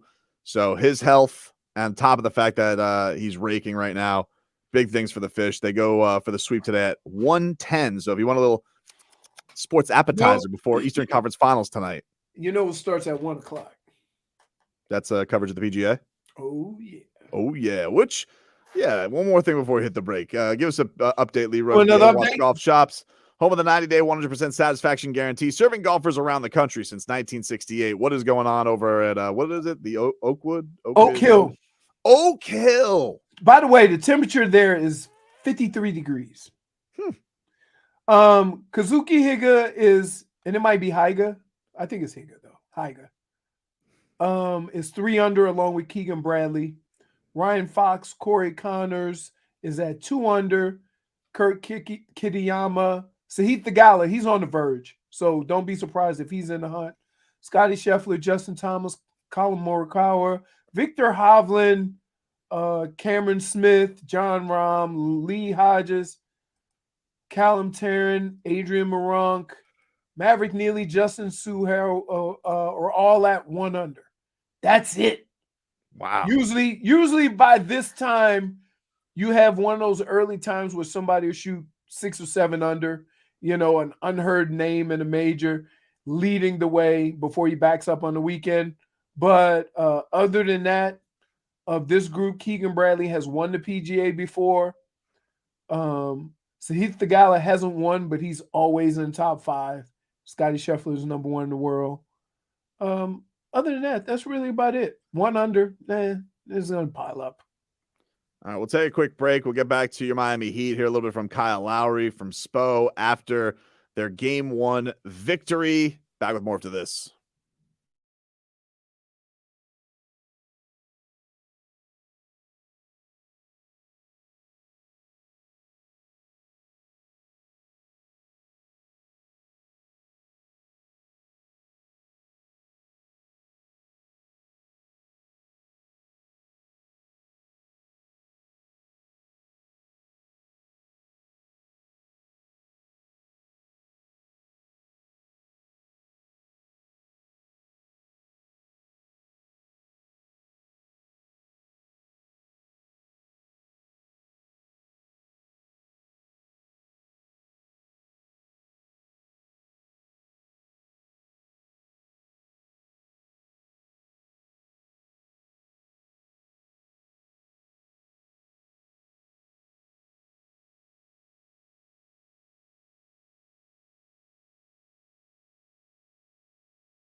Mr. Worldwide. All right, welcome back, everybody. Tobin and Leroy here with you on 560 WQAM. Tobin. Yes, sir. It has been brought to my attention, Mm-hmm. and somebody on Twitch said for Tobin to make me a bicycle clown, you have to address the Damian Lillard tweet. But here's the thing, dude. You are the one that started this. But task at hand. Task at hand. I can't go whale watching right now. We've already done it. We've taken care of task at hand. We've moved on to the Panthers. We got a couple of extra minutes here. We talked to Mike. We set the tone for Sunday, right? We played all the interviews. So make me a bicycle clown. You got it close. Stop acting like you got to look for it. You fraud. You got it close. You probably got a printout. Do it. There you go. He's back, baby. He's back. So somebody tweeted out. Oh, yeah. Muting all of you that are undervaluing the Blazers' number 3 pick and insisting on trading Dame. What's wrong with all of you? You think we suffered this long to go out like that? Goodbye. To which Damian Lillard comment tweeted and said, if the fans want to trade me, start the petition and send it in. Shrug emoji. Basically, you want me to translate that from a player's perspective? Sure. Go ahead and sign that paperwork, you idiots. You don't realize what I've done for you. You don't realize that of all the players of my stature, most would not even be here at this moment. They would have went somewhere else, and I stayed with your bum asses, and this is how you treat me? Sign the petition and get me out of here then. I don't even know. Can it work like that? Are you allowed to just sign a petition and Damian Lillard gets to go? I wish it would work like that because I would start that petition. Wait, I'm going to tell you right now. I'll start that petition. You better hope Dame Lillard don't get pissed off and say, I want out. I kind of stand with Tobin. Much ado about nothing right there. It's not nothing. It's task at hand. We're in the Eastern Conference Finals. I can't whale watch right now. There's more important things than that. Important things than Damian Lillard right now. Here's what happens, Tobes. Here's what happens. We had some things to straighten out in the first hour, right? Yep. We got Mike to come in, and for reasons I can't explain, now he's yelling Leroy. Yeah. Well, no, you know why. You know why. And then we moved on to the Panthers. Okay. Now, we've got some free time here. We got a little time to play. We got Goosies, no Goosies coming up. Yeah, we got some time to play with. So I'm just playing the hits. Somebody brought it up in the Twitch chat. You know, I go back and forth in the Twitch chat. Mm-hmm. And so I brought it to your attention. But I will say this. For somebody who was task at hand, you sure as hell had that tweet really close. Then somebody says, LOL. Wait, we just gonna gloss over. We just gonna gloss over how you got that tweet ready in like 2 seconds. I mean, just, fell into my lap. So we got a newsplex here. You had it in the shuffle. Look, of course I would love Damian Lillard to be on the Heat. I love Damian Lillard. Damian Lillard is one of my favorite non-Heat players in the league, and he's very close with Bam, and obviously it would be awesome to have Damian Lillard. That being said, Kyle Lowry's my guy. That's that's my point guard right now. Low dog. You are terrible. Low dog is my guy, and that guy's cooking for us right now. I'm not going to be flirting out here with game time. I got my guy Low Dog. By the way, not for nothing, my man Low Dog, because when it's funny, man, because we got two guys that I don't think nobody realizes they can make threes. But when they shoot them, they always seem to go in at those crucial times. And Lowry's one of those guys. Part of a champion. That's why you want him here. That's what Kyle Lowry brings to the table. Stop. RB, listen, you don't have to say 3 weeks ago I would have had Lowry in a Blazers jersey. It's not true. You would No, stop lying. no, You no, would. that's my guy. I love Kyle Lowry. You would have. Stop. Can I hear from Kyle Lowry after the game last night? Kyle Lowry was on TNT. You were the worst. No, that's my guy. I've always loved Kyle Lowry. Low dog. That's Of what's been said going into this about Las Vegas odds and on and on and on and your team basically an afterthought. Kyle, that's not disrespect. That's just the perception Kind of from is all disrespect. these. Well, these guys have this chance of winning the championship. Miami's got this. How aware are you of that, and what kind of fuel does that add? I think we're aware of it, but we don't care. And that's just how we've been operating, this whole playoff run. I know we're an eighth seed, but we're not the typical 8th seed. We really don't care. We go out here and we do our jobs and we're prepared. Coach prepares us, the players prepare ourselves, and we get shots up and we just work. That's the one thing about our culture is we just work no matter what. I like Kyle Lowry saying that he's in the culture because that's not always been Kyle Lowry's thing to embrace the Heat culture. He's like, I got my own culture. Now he's on Heat culture. You notice we've had now 2 people answer to the national media question, and they all came back with the same answer. We don't care. Mm-hmm. Yeah, but they're lying. That's what you publicly have to say. Because here's the real. Are you calling Kyle and Jimmy liars? Yes. Yes. Because when Jimmy Butler walks off the court and he's screaming down the tunnel and we're waiting in the media room loud enough for us all to hear, best player in the world. What does that have to do with anything, though? That's a different conversation. Oh, dude, because everybody knows. He knows he's being slighted. Everybody knows he's being slighted. These guys have rabbit ears. They What about hear, last they year? know What about everything. last year, Tobias Harris over me? Tobias Harris over me? Over me? Of course. Listen, there is a level of pettiness that every athlete plays with, right? But that has to do with his own personal situation, who was picked over you, who, things like that. Of course. If somebody says you're going to win or lose, that does not bother you. Because that guy doesn't have any impact on your preparation. Well, I think here's what I think. You do. Yeah, Go. I think I believe Jimmy when he says, well, what does it matter? You guys didn't believe in us anyway. Why would we start caring? That I definitely believe. Right. You don't pick us. Yes. Why would we care? Right. What does it matter? Nobody believes it. We believe in us. That I do believe. But the idea that nobody's woken up yet, like, all right, well, we'll keep waking up. Well, you guys keep hitting the snooze button. And I said this before the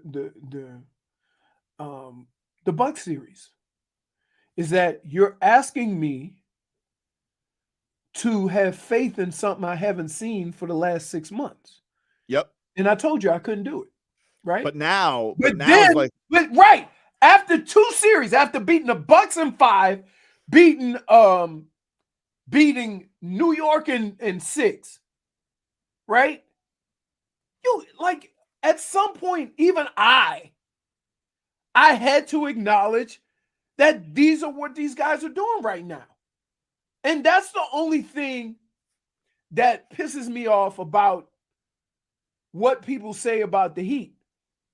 You can say what you want and what you thought before the first series.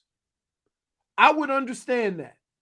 I understand what everybody was saying, because based on what you have seen and based on the way Milwaukee was playing, yeah, you could go there.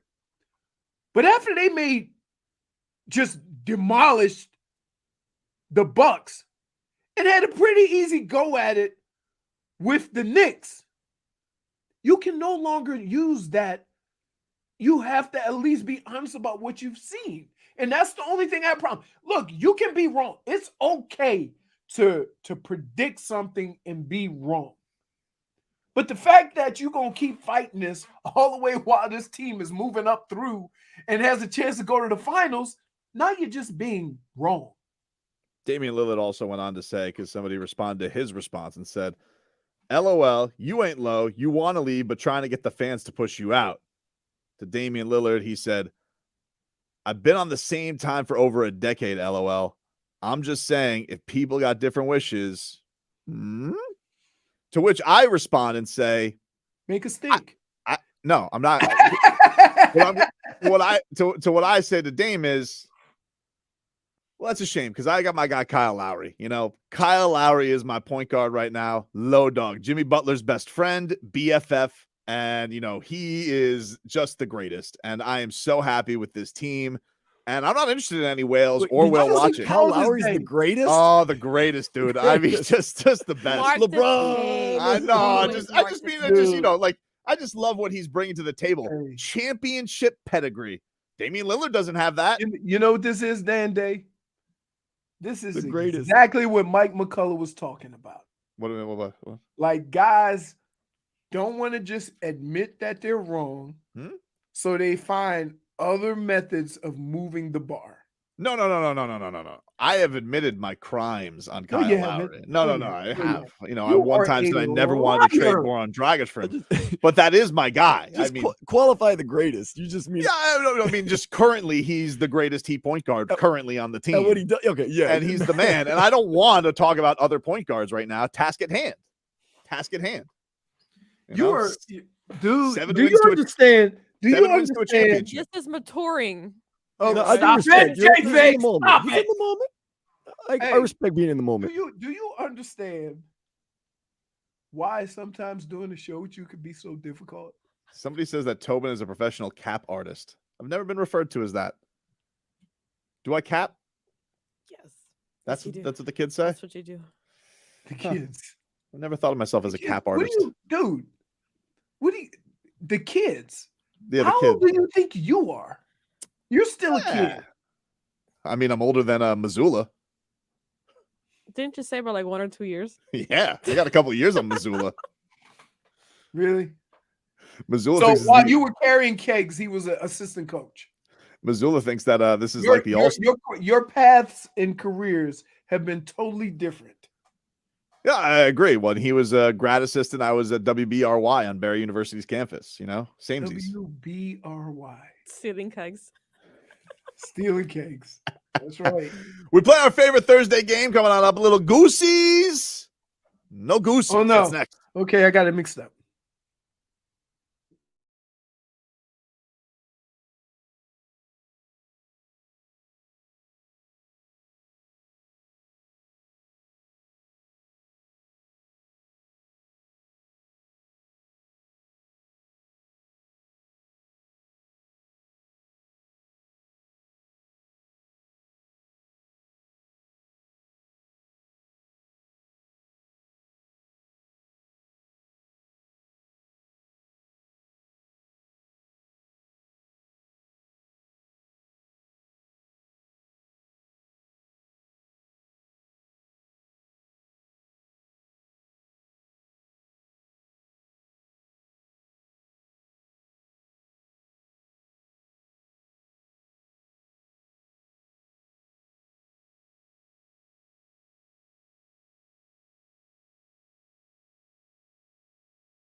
All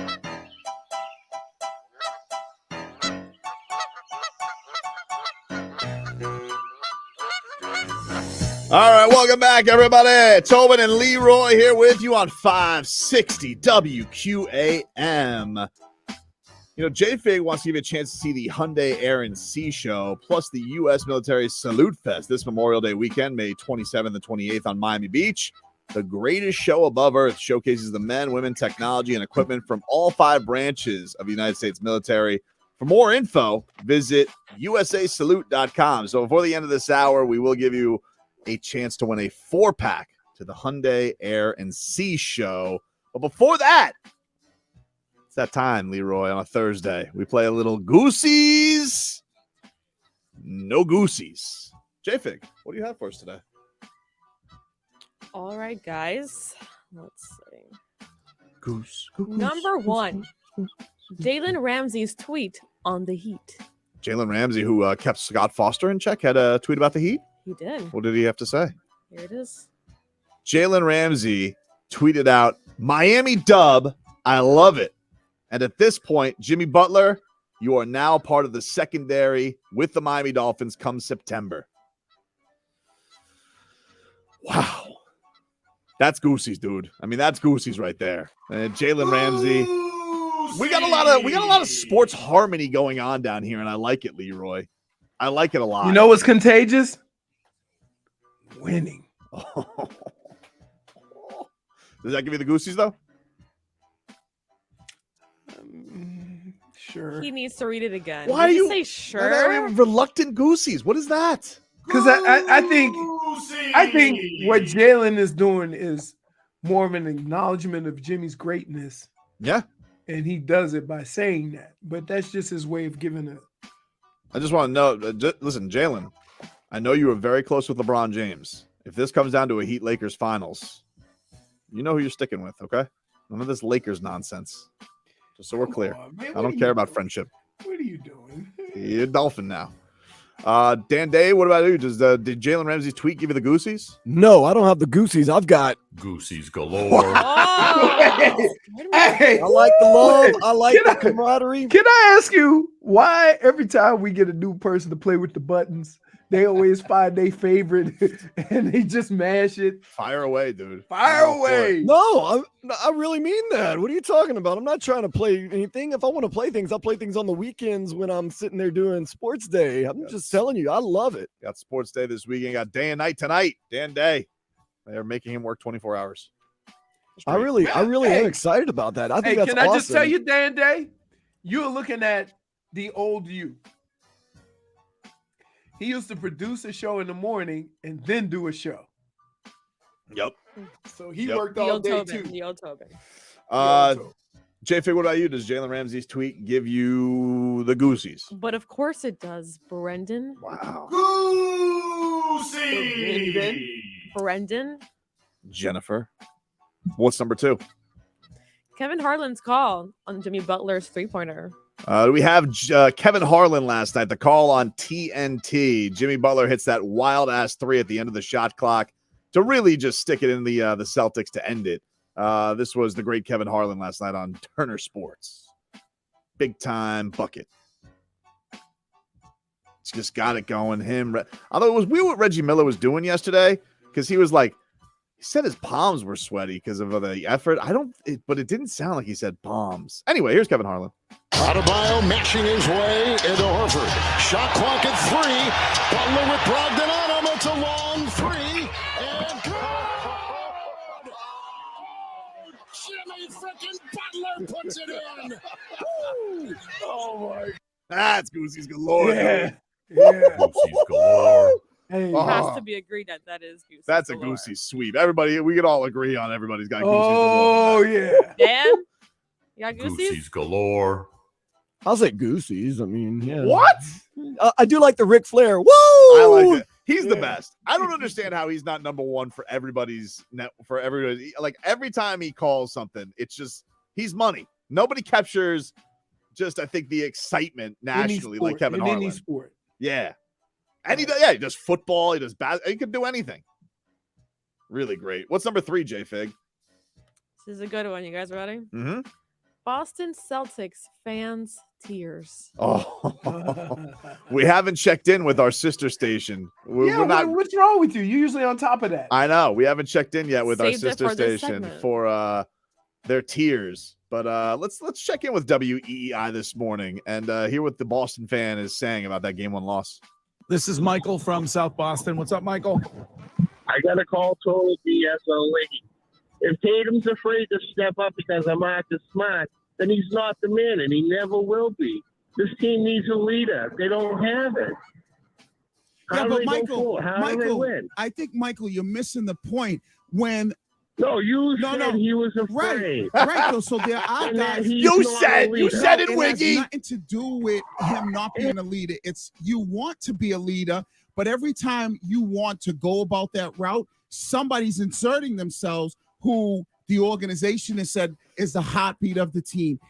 The heartbeat, Marcus Smart beat. Wait, I don't understand. No leader of the team. What were they saying after game 7 when Tatum had 51? Well, that doesn't matter because that was round 2. So now he's not a leader because he took no shots there in the 4th quarter. That's what I try to fight fans about. You can't be like, if you're a fan of the team, you can't be all willy-nilly with, you can't go from he's a bum to he's great in one game. Nor can you go the other way. He's great, should have been MVP till he can't be a leader. Right, He's that's not what- the guy. You that's can't do that flip-flopping. in one game. No, he's the heartbeat, and Tatum, he's not a leader. It's so sad that I listen to these and I hear your voice in the background. Yes. The The other thing is that the best player isn't always the leader. It's not, but I tell you, Leroy, that was the thing that stood out to me yesterday with Malcolm Brogdon. Even Ron Rothstein brought this up today on Joe. He's like, Al Horford had to stop practice yesterday for an Eastern Conference Finals, tune-up. He goes, that stood out to me. And the couple things that stand out to me. One, why is it Al Horford? Like, he's what, the 5th most important Celtic? Again, you missed my point, right? Because guess what? UD plays a couple of minutes a year the last couple of years, but he's considered the leader. But he doesn't have to be because Jimmy is.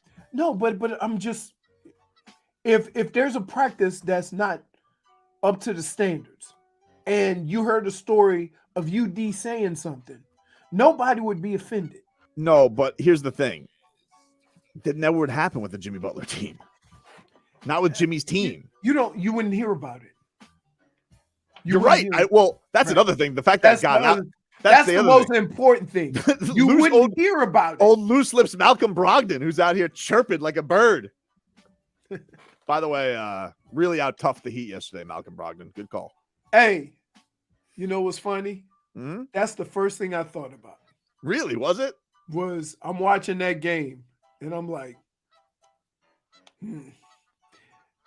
y'all ain't gonna beat this intensity. Nope. Because there's a level of hunger in some of these guys that are playing with the Heat that you could never have. I want Tatum to have hunger. Anyway, I got Goosies from that, just getting a roundabout way. Goosies from sad Celtics fans always will give me Goosies. Leroy? I don't have the Goosies, but I do get the warm and fuzzies when wow. when the Have to get Mike Mott to record when that. the fan base turns on their team after one game. After you just played in a 7-game and a 6-game series, you're acting like this after one game in the Eastern Conference Finals. I got the warm and fuzzies. Yep. Dan Day, you get the Goosies from Sad Sully up there in Boston? Absolutely not, man. That's embarrassing. Because after game 7, he was sitting there. This is our guy. He's the greatest player in the NBA. Right, exactly. Larry Bird. Exactly. Like and you know what? If there's anything that me and Tobin fight about, it's that same point right there. How you are so willing to give TTL without knowing the whole situation. Or without that's not the same, dude. I mean, like, I didn't do that to Barkov on Oh, just wait. a whim. Hold on. Were you rats off a ship with Kyle Lowry? No, rats off a ship is very strong. Hey, we need a sounder by Mike Biamani that goes, "You're a liar." I think we actually do. I think I got a -1. I think we have one that says for lying. Yeah, come on, dude. You were so off the ship. No, dude, that's not true. That's not true. That's not true. Oh my goodness. I was always team Kyle Lowry. I was very surprised. Oh wow. I thought that for sure. Oh no. I thought for sure that by this time last year, I thought that he was gonna be, really tuning it up for this time of the year, Hey, man, in the last year and a half, my man's been through some stuff, including injuries, right?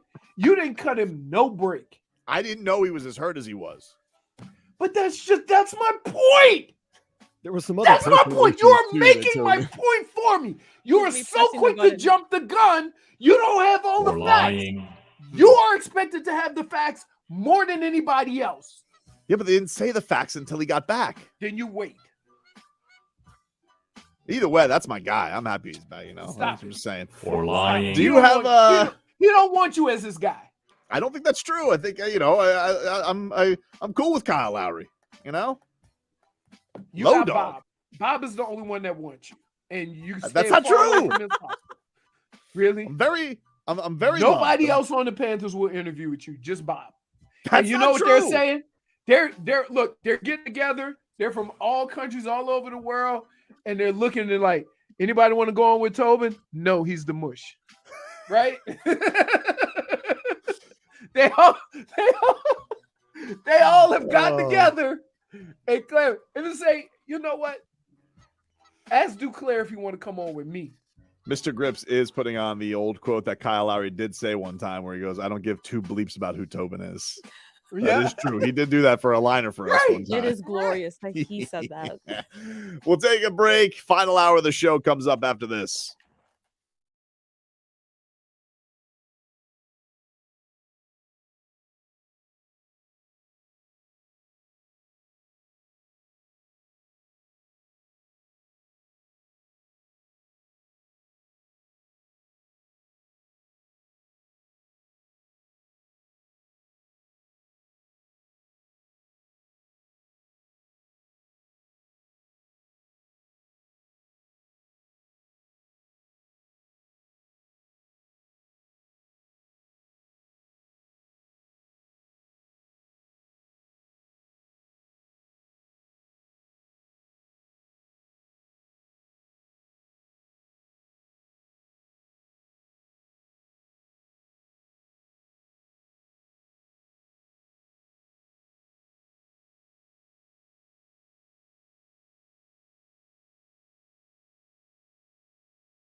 All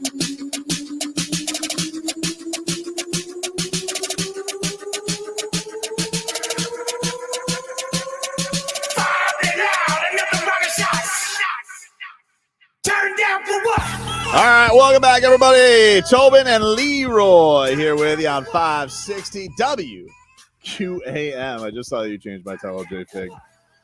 Professional cap artist, I've been called. That's the first one. It only took you a segment to figure that out. I love that. Oh, man. Let's get to some headlines here brought to you by the new Palmetto Ford Truck Super Center. Why buy a truck at a car store? Palmetto Ford. We know trucks. Marlins series finale against the Nationals getting going here in about 7 minutes or so. So the fish will look to bust out the brooms, which would be nice because the Washington stinks. So You get a guys little fat. almost lost me. Why?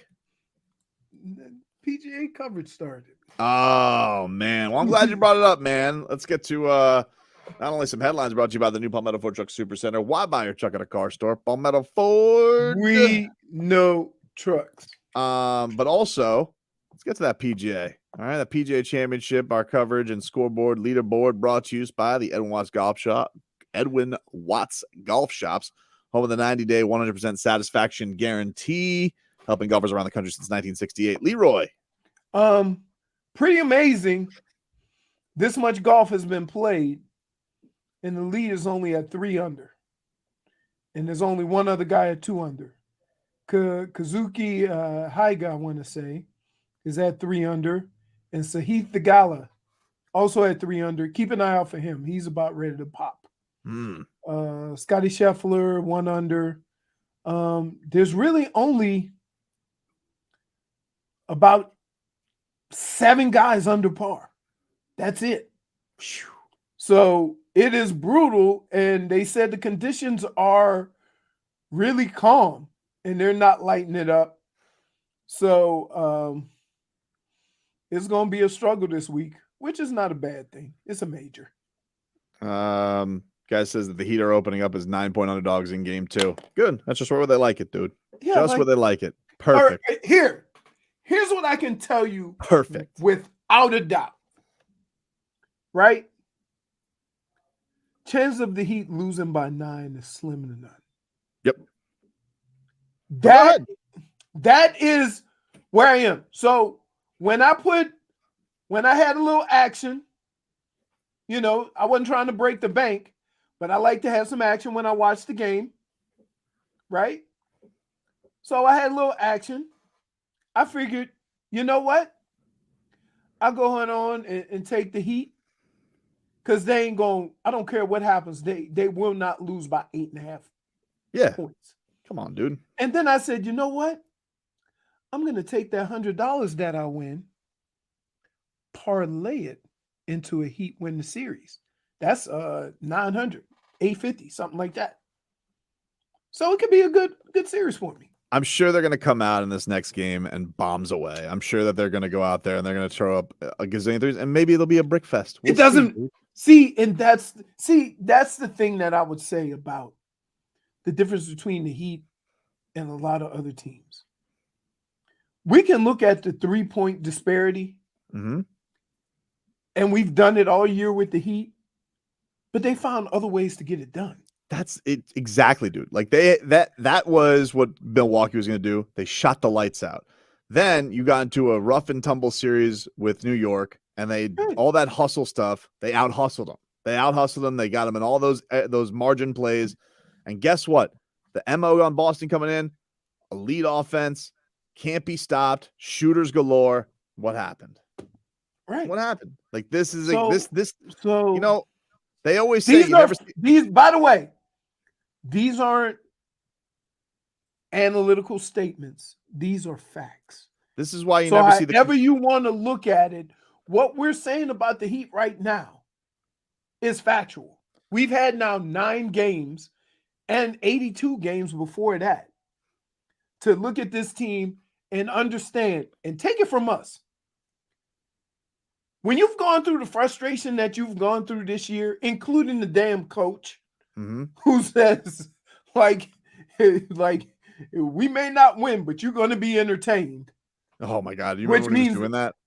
which means that he was miserable. He was and like, he looked miserable for a whole season. he'd come onto that podium and he'd just be like, "Heat Nation, getting your money's worth." Right. It'd be in a dogfight with the Spurs. Right. But listen, but Leroy, that's my point. Like the thing is, this is why the fly never sees the chameleon coming. What? Exactly. Wait, -1 because we don't even have chameleons down here. No, dude. First of all, we do, and second of all, the And reason my dog has been trying to catch a fly for all of his existence. well, Zeus isn't a chameleon, and the reason the fly never sees the chameleon coming is because it always can adjust. That's the key to it. The Heat is the chameleon. Dan, welcome to my world. What do you? Why, dude? Welcome to my world. That's you know. Usually, when he says something ridiculous like this, you know what precedes it? Hear me out. Which I know something crazy's coming. Why am I getting hit with a -1? That's ridiculous. -1. I'm gonna let that one slide with you. It's not the worst thing you've said. What? But the analogy sucks. How does it suck? The team is a chameleon. They will adapt to their surroundings, and the fly never sees it coming. Chameleons eat flies? Yeah, dude. With that tongue. You never seen them in action? I mean, so they're frogs? Just failing to get the connection. Oh, Well, it's like you blend into the background. And you know that's what how I've get done? 'em, dude. You know what I've done for all my creatures? Hmm? When I clean my pool, I take the net and scoop all the bugs, and then I just put the little net on the side of the pool. I get the little curly tail lizards. I get frogs at night. They just come and eat out of the thing. It's like smorgasbord. They just, hey guys, free food. But like, like No, blend don't background. try. Listen, don't try. Here's where you go wrong. We've already said we don't like it. You've gotten a -1. You're going to keep trying to force it. Don't force it. Not only the Heat like a chameleon, but they're like chameleon air because they see them rolling. Okay, that's a -1. -1. I let you slide earlier. -1. See why you got to stop. -1. You got to squash it right away, Dan, because he's going to keep adding to it. And now we're talking about chameleon air. See, chameleonaire. Yes. He was gonna go there. You knew he was gonna go somewhere else. That's why you squash it. You would agree, though, they are hating. While the Heat are patrolling. Trying to catch them while they're dirty. Exactly, dude. Exactly. Who's riding dirty, though? Right now, the Celtics pants. Oh, man. We'll take a quick break. 15 minutes of Heat is next.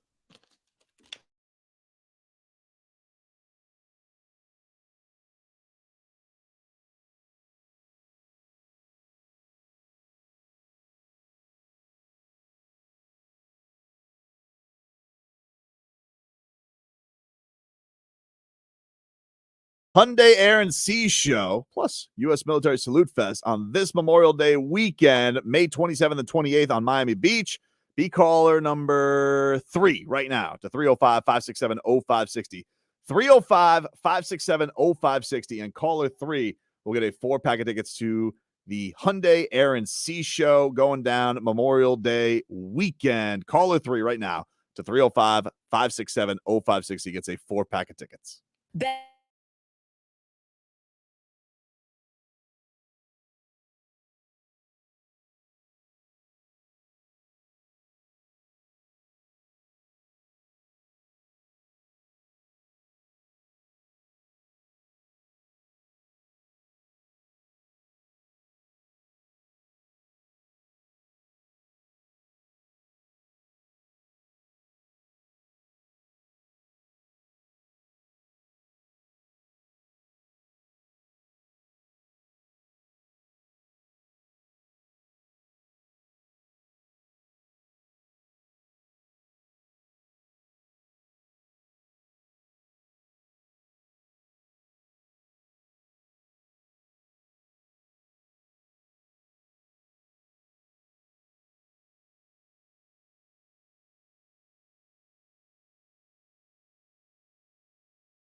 This is 15 minutes of your Miami Heat.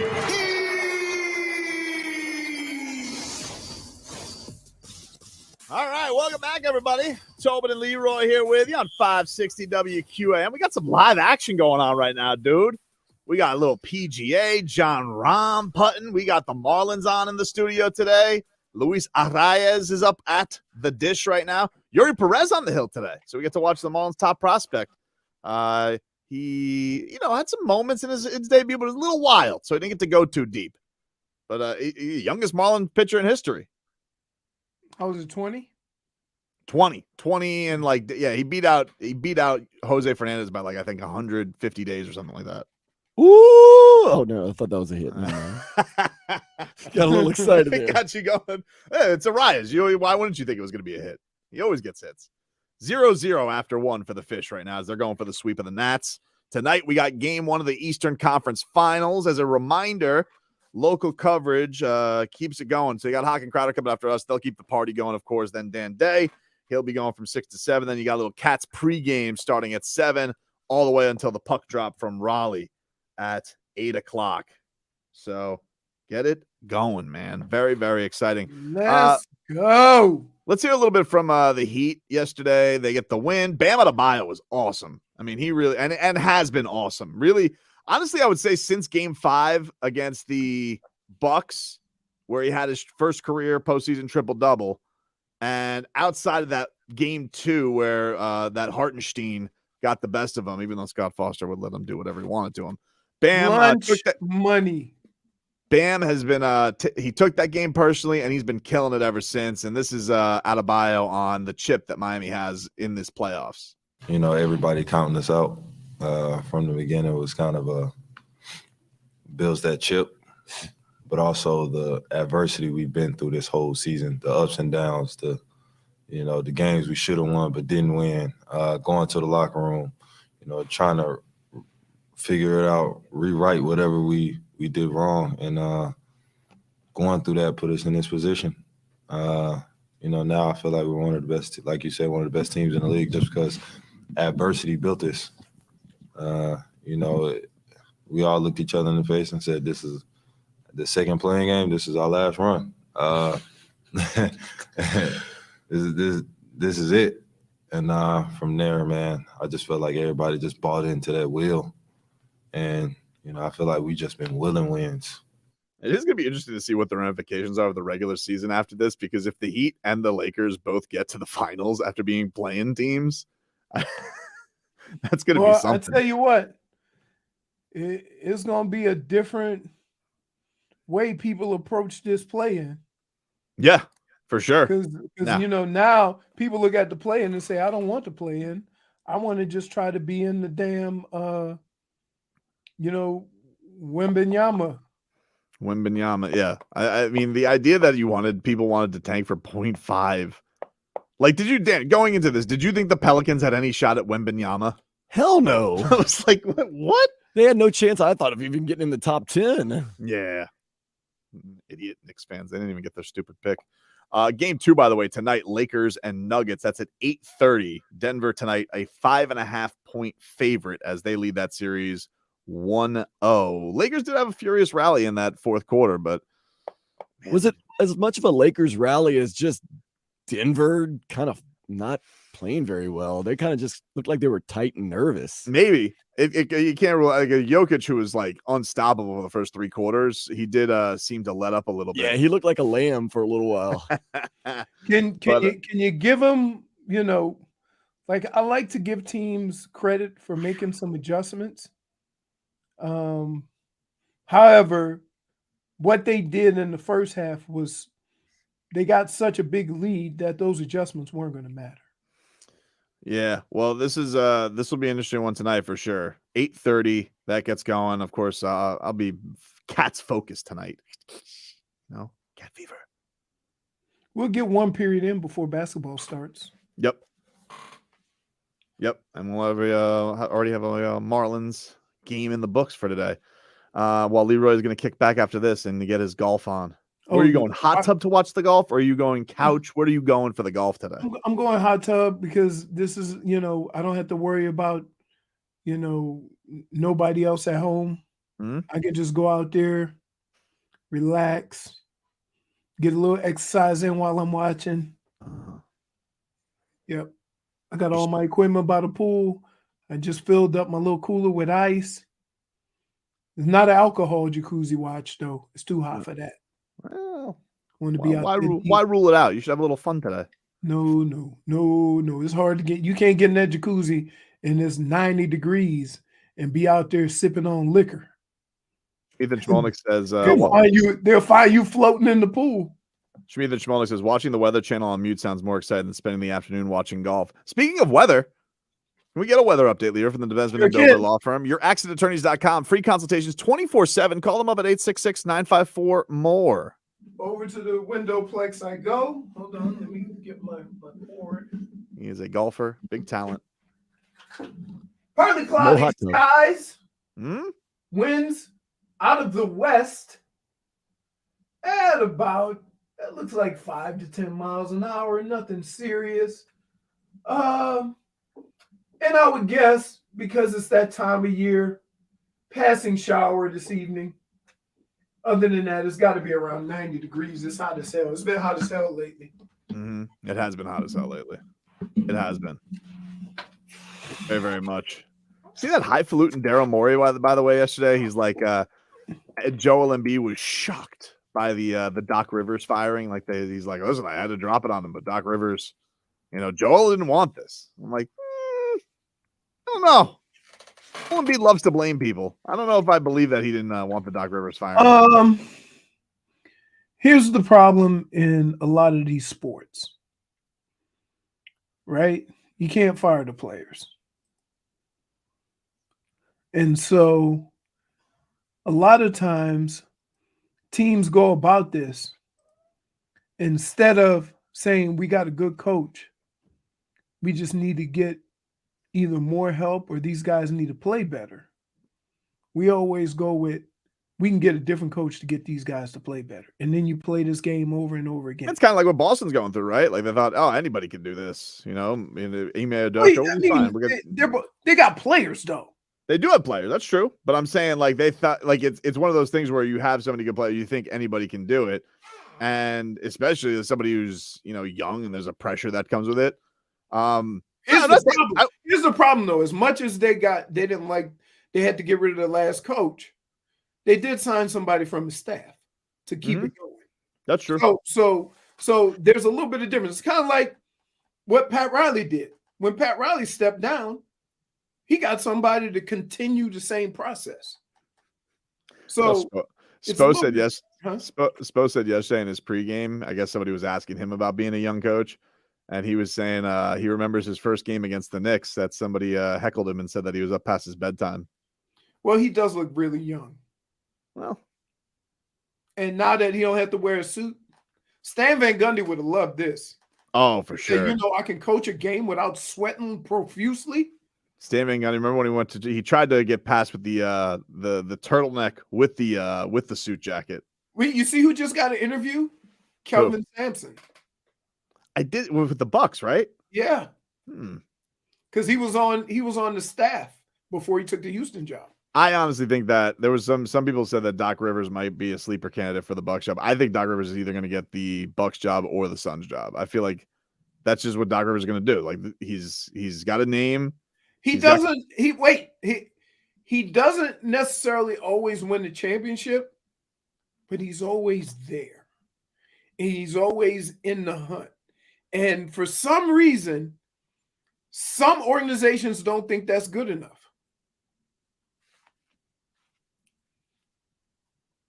The thing that's crazy about it too is like, how does Daryl Morey not realize when it comes to James Harden? Like, is he just so blind and in love with James Harden from a metric standpoint because of like how efficient he was back in his Houston days? Like, is there a blind spot there? Like, can an exec have a blind spot for a player? Because I'll give you a perfect example. Jerry Jones with Tony Romo. Oh yeah. Well, really with that. Right? Like we have it. We have. There's certain. You could say it with Mike McDaniel and the two running backs. Oh yeah, he loves him some Raheem Mostert and some Jeff Wilson. Dude, it happens. It happens. I remember when Bill Belichick took over, we got half of the New York Giants defense. I'm talking about the old guy too. Pepper Johnson, Carl Banks, Everson Walls. Like all them guys came over. We had Joe Morris, Bobby Abrams. I played with him in college.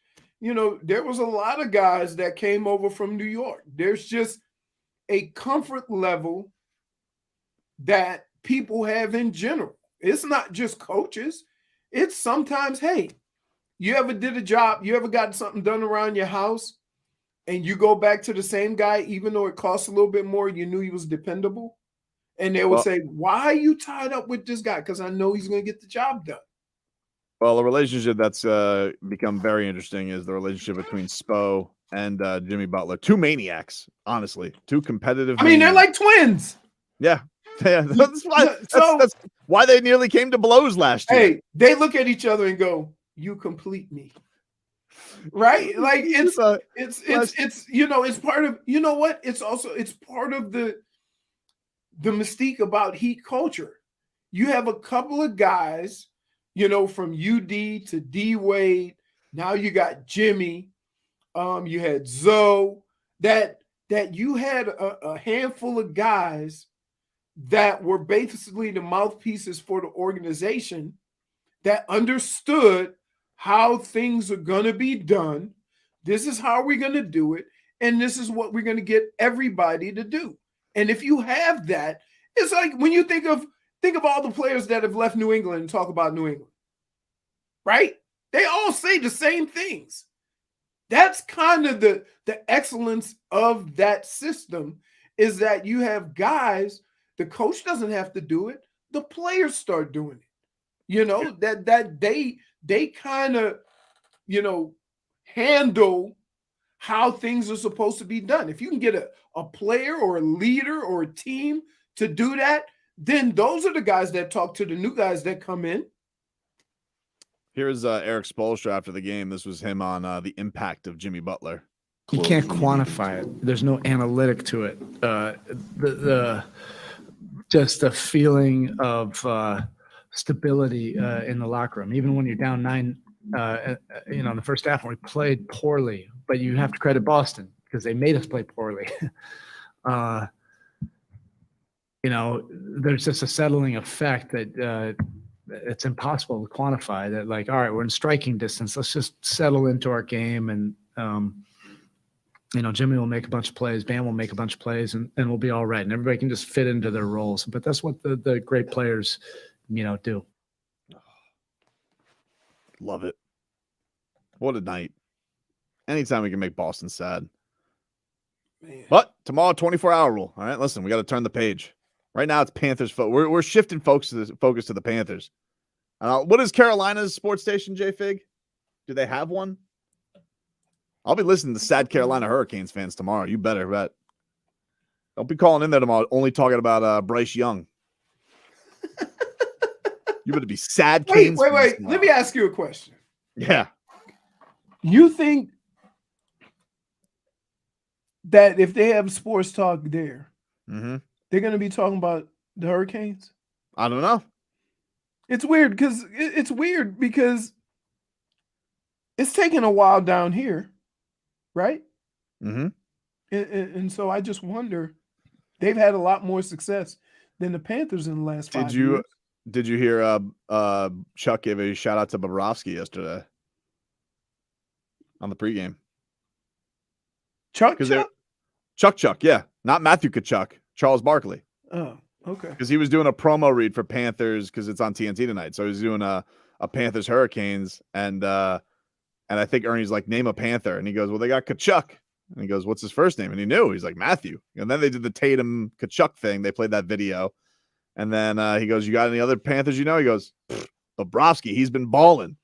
which is funny because that's what you say. He's like, yeah, he's been balling it. And then Ernie goes, that's what they call that in hockey? He goes, absolutely. Hey, if you say that in any sport, everybody knows what you mean. You could be going, oh, that dude is a banker. Oh, he is balling. You know, go invest your money with the baller. Chuck gave more love to the Panthers than the Heat yesterday. Charles Barkley's a known NHL playoff fan, like a Stanley Cup playoff fan. Is he? Yeah, he said it in the past. It's the best playoffs to watch. The and he just angst loves is it. crazy, dude. Like that game, dude. hit in the stomach. I don't care who you're watching. If you're watching hockey in the playoffs of these close games, the angst that you watch any team with is so nervous. I watched the Kraken. Who did the Kraken play? Stars. The Stars. And it was 0-0. And I'm like, every time, I'm like, and I didn't even have a horse in the race. It's like, man, and live, it's 1,000 times better. So you don't It's think the the Carolina only sport that TV doesn't do it justice. So you don't think like the Carolina Hurricanes sports radio, you don't think it's going to sound like Paul Feinbaum, but just talking Canes? This Bobrovsky can't get anything past him. Oh, guy was a wall out there. Big country? Yeah, it's Carolina. Yeah, dude. they Come got on, that dude. in Raleigh. They got that accent. Yeah, They go South Carolina. They don't say South. South. They do have big fans for the Hurricanes, though, in that area. Dude, yeah, for sure. I've got friends from that area, and they're all in on the Hurricanes, so I'm hearing it from them. It's the only, well, keep in mind, it's the only team that's been winning down there, up there, right? Yeah. Yeah. I mean, Panthers think about are- this. Your go-to team has been Carolina, the basketball team. They've been terrible. Well, they got Duke, they got NC State, they've The got all Panthers that. have been terrible, Yeah, they're garbage. Yep. right? Well, they got the rookie QB. They're excited about that. Still now. garbage. Well, he's tiny. I mean, he's not small. He looks like a giant next to old boy in Arizona. Well, they should have done what they did with him. Well, he should be happy with Kyler Murray because remember, Kyler Murray had to lie about his height. Somehow he went from the middle of the draft to top of the draft. 5'8" to 5'10". It's amazing. We'll take a quick break. Wrap things up on the other side. Oh, who just went deep? De La Cruz? My man. Wow. My man. That dude went solo shot, right center field. Marlins up 1-0. Back after this.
All right, welcome back, everybody. Tobin and Leroy here with you, taking you up until 2 o'clock. Hockman and Crowder comes up after us today. Panthers, Canes, game 1 of the Eastern Conference Finals tonight, right here on WQAM.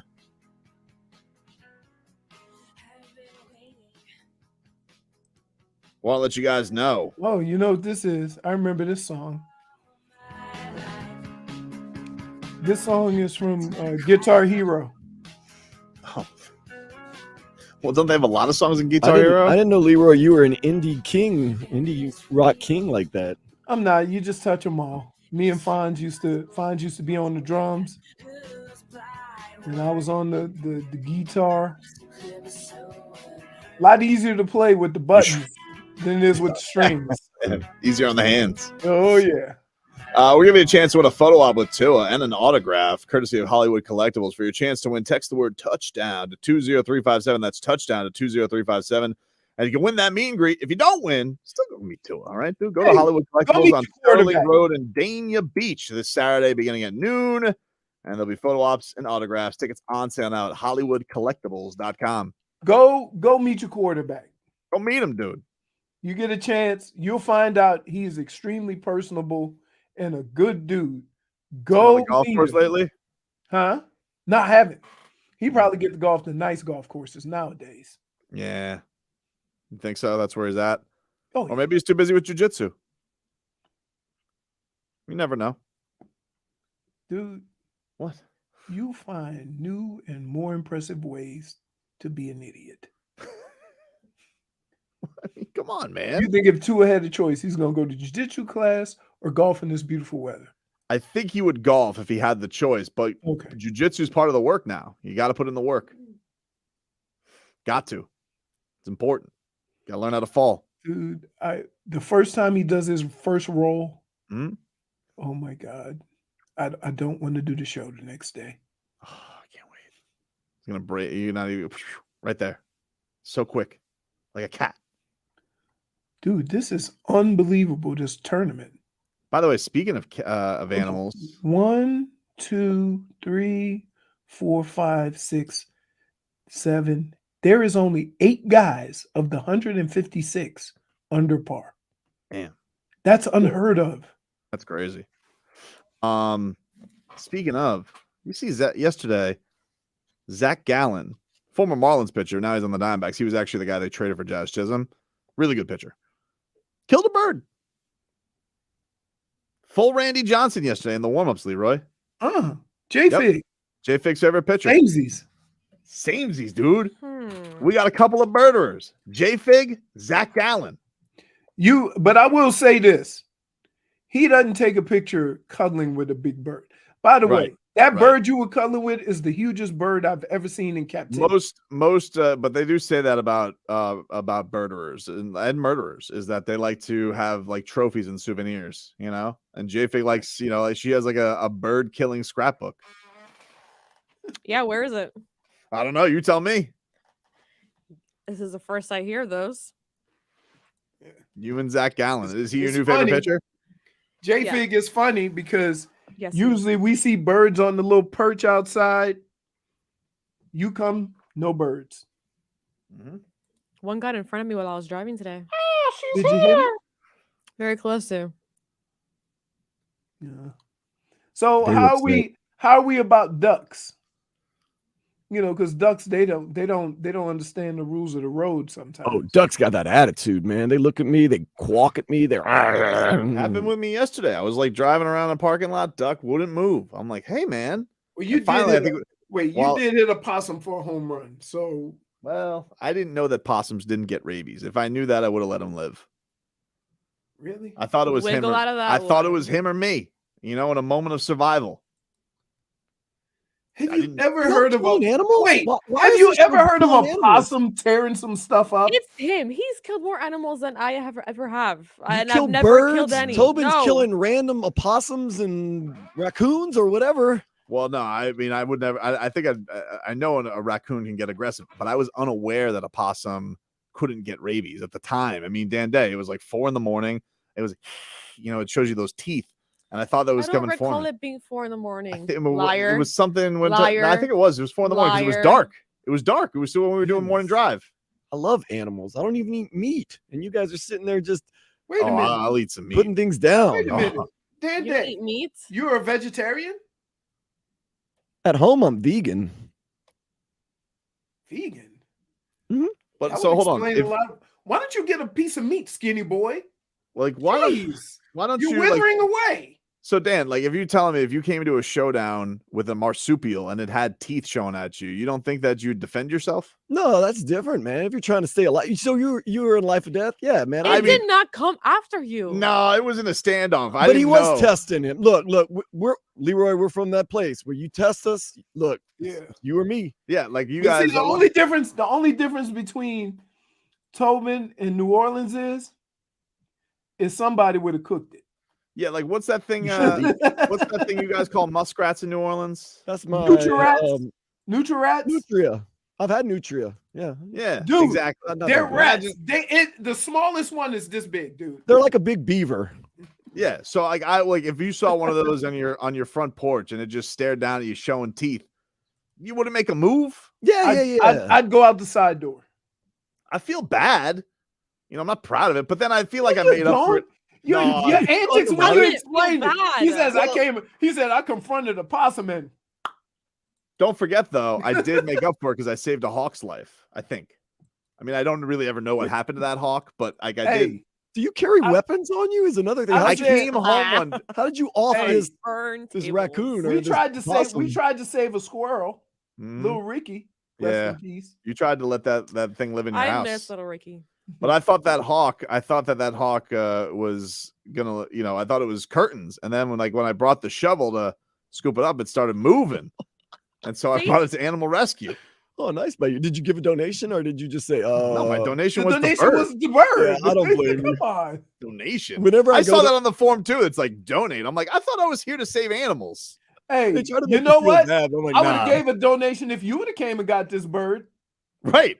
You know That's what what the first thing I was like, hey, can you guys come get this bird of prey out of my driveway? And they're like, no, you have to bring it. I'm like, what? Right. Put it in a little box. Red tail I hawk. tell you what, shoeboxes have a multitude of uses. Yeah. Yeah. I mean, like but no, I was unaware. I thought that they were gonna come scoop it up, but that was not the case. I had to go bring it in. So that made up for my possum crimes, I feel like. No, dude. Which were not No, it crimes. didn't. I mean, I thought it was in self-defense. I'll give you that. Once again, your knowledge has taken you down a path that if you had more of it, you wouldn't have gone down that path. Dude, how much marsupial knowledge do you have? None. I just stay away from them. You stay, yeah, all right. But you've still come across critters down here. Like it happens. Yeah, I mean, Remember when you sent me that photo of a snake? You're like, is this poisonous? and your immediate response was, "Yup." I figured you better be safe than sorry. That is Hey, true. That's when you locked yourself inside. That is good Yeah, they logic go. right there. And all my friends are sending me advice. Hey, if it's got this ring around it, I'm like, I'm not getting that damn close. Didn't Ashley O get involved as well? Oh, everybody was trying to tell me what to do with the snake. And Oh, then everybody's finally, a snake. finally expert. somebody said the best news ever. If you disturb the snake and leave and come back, he'll leave. Like once he realizes that ain't a good hiding spot, he'll leave. Can they be sure of that though? Like, what if the snake decides no, it's go Sneaky time? attack. Yeah, Mm-mm. you know what I mean. I don't know what kind of snake it was. You know who else thought it was safe yesterday? The Celtics in the second quarter. Remember that? Hey, wait, can I just tell you, Tobin, were you excited to see somebody else go through the third quarter? Oh my God, it was amazing. But here's the kicker. Is it a third quarter when you score 25? Yeah, if you give up 45, it's a third quarter. It's a third quarter, dude. No matter what. If you lose that margin By 21, they lost by 21. It was 46-25. don't tell that to Joe Mazzulla though, because he's counting quarters. He's like, yeah, but we got we're tight. He's like, he kind of did a Tobin. He's like, technically we're up 3-1. Oh my goodness. That's what he tried to do yesterday. So you acknowledge your ridiculousness. because you just called him ridiculous. You said he tried to pull a Tobin, so you are admitting to your own ridiculousness. The only thing I don't admit is that I am not interested in Damian Lillard because I have Kyle Lowry. That's it. Because that's my guy. Low dog. Can I just say, you have gotten to the point in this show where you don't even lie good anymore. Right? like you used to try creative ways to beat around it. Now you just lied to the people up front. Marlon's threatening right now. 2 on, 2 out. Jorge Soler at the dish. Ooh, all right. 1-1 count. This is why you're here, buddy. This is why you're here. Either or, home run or strikeout. What do we have? This is why you're Going here. deep. I think a 3-run shot. Put the fish up 5-0. Ooh, wow, they already got 2. They got 2 on the board. 2 on the board already right now. Cool. Pitch. Yeah, strike 2.